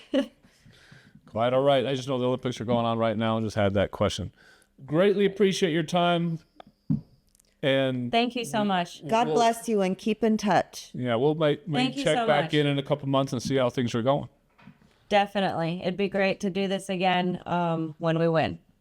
What incredible bravery. That is, people just don't understand how severe it is over there. How people are dying. People are absolutely dying. Beg the left to just watch the whole podcast, this whole episode, and see if it doesn't touch your heart. Just what happened with Israel Hamas and the protesters getting out there in support of a terrorist organization. Thinking, no, Israel's out there slaughtering people. And we heard that for months and years, that Israel's the one killing women and children. Israel's the one killing them. They weren't ever doing it. It's their own people. It's the Hamas killing their own people in Gaza the entire time. And then when Israel decapitated Hamas and they couldn't do anything anymore, then Iran didn't have their proxy state anymore. So then they just started doing it directly from Iran and Hezbollah there in Iran. And they just started bombarding Israel. And now they're doing it to their own people. They're still trying to pick a war with Israel. Trump took out their nuclear capabilities, which really kind of took out a lot of the power that they thought they were going to have, because they thought they could have a lot of negotiating power when they had a nuclear weapon, because all of a sudden they'd be on the world stage and everybody would be listening to them and respecting them. But that's been taken out. So they're on the cusp of falling. They're on that cusp, because Trump has followed through with everything he said. And I think with these last negotiations, these last meetings, with nothing going to come from it, I think we may see something coming really soon. I like the article saying, I watched a couple articles on ABC this morning as well as on Fox News, and everybody's of the same opinion that negotiations are happening right now, but we're pretty sure that negotiations are only one-sided. That America's negotiating in good faith, but the Ayatollah is not. They're negotiating and just buying time and just Well, there are those that say Trump's just showing so that we can say we did everything we could before we did this. Yep, that's exactly what's going to happen, because obviously Trump's got to keep up the politics here, because Too many of us are stupid. Yeah, the left will just ream him in the news if he just goes and just does whatever he's going to do. But I'm pretty sure we're going to see some additional bombings. We're going to see some work from the Air Force. We're not going to see boots on the ground, so nobody out there start freaking out that we're pushing boots on the ground, because we're not. I don't think we're going to ever have boots on the ground in Iran. I wanted to ask her if maybe, like she said, she had their soldiers are forced into, they're not all in agreement with what they're doing. No, they'll stand up. Yeah. Once they see it, their own military will stand up against the regime. But two things got to happen. They can't have any rockets, so we've definitely got to take out all the rocket capabilities, because they can send rockets into Israel again, and they can send rockets onto their own people. And then their own people have got to get armed. And so I guarantee you that Israel, the United States, we're going to probably start sneaking arms, guns into that country, just like we're doing with the Ukraine, so that they can support their own uprising and overthrow the Ayatollah. And Trump's probably got to do that fairly quickly, because we have the midterm elections at the end of this year. We have no idea if we're going to keep the House or not. I would not be surprised if we lose the House. Don't say that. Just the way things are going in California, our own Prop 4 here in Utah, and everywhere around this country, there's a lot going on right now. We've lost a couple of seats to Democrats down in Texas in those runoff elections. So unless we really stand up and get out there and make sure that we're keeping our House seats, Trump's going to have a really hard time getting things done the next 2 years. I mean, if the Democrats take over the House, it's going to be impeachment hearing after impeachment hearing after impeachment hearing again for the last 2 years of Trump. And that's the danger we're facing. And then helping countries like Iran, or keeping Venezuela safe, keeping the peace still going on in Israel, all that's going to be at risk. All that's going to be at risk by just having the House flip. And there's just not enough people out there that care, that are paying attention. So again, those of you who are listening right now, you've got to share these podcasts. The word has got to get out. The information has got to get out. It's more than just helping us as a podcast get out there. We want the help, but the information that we're putting out there in these podcasts is critical. The world needs to know. The American people need to know. Because if we don't know, how do we support Trump? How do we support what's going on over there? How do we know the truth when the mainstream media is going to put out nothing but negativity, nothing but false information, false news? And just like Kelly, that analogy of the phone calls, they call in and the insiders don't know that the calls have been cut off and aren't being reached. We're putting it out there. Our calls are being shut off from the inside to the general public, and we need you to get through that. Yes. We have the power. Yeah, you have the power. So, again, March 13th, remember that. Show up at the Utah State Capitol building March 13th at 11 a.m. Down below, we have merch. We have the T-shirts. Support the channel by buying some T-shirts. You can donate on our website to help support the channel, and most importantly, just share us. Put us out there on your social media. Help us get bigger and more powerful here. We appreciate you being a part of us. This is God and Country, and we'll see you on the next video.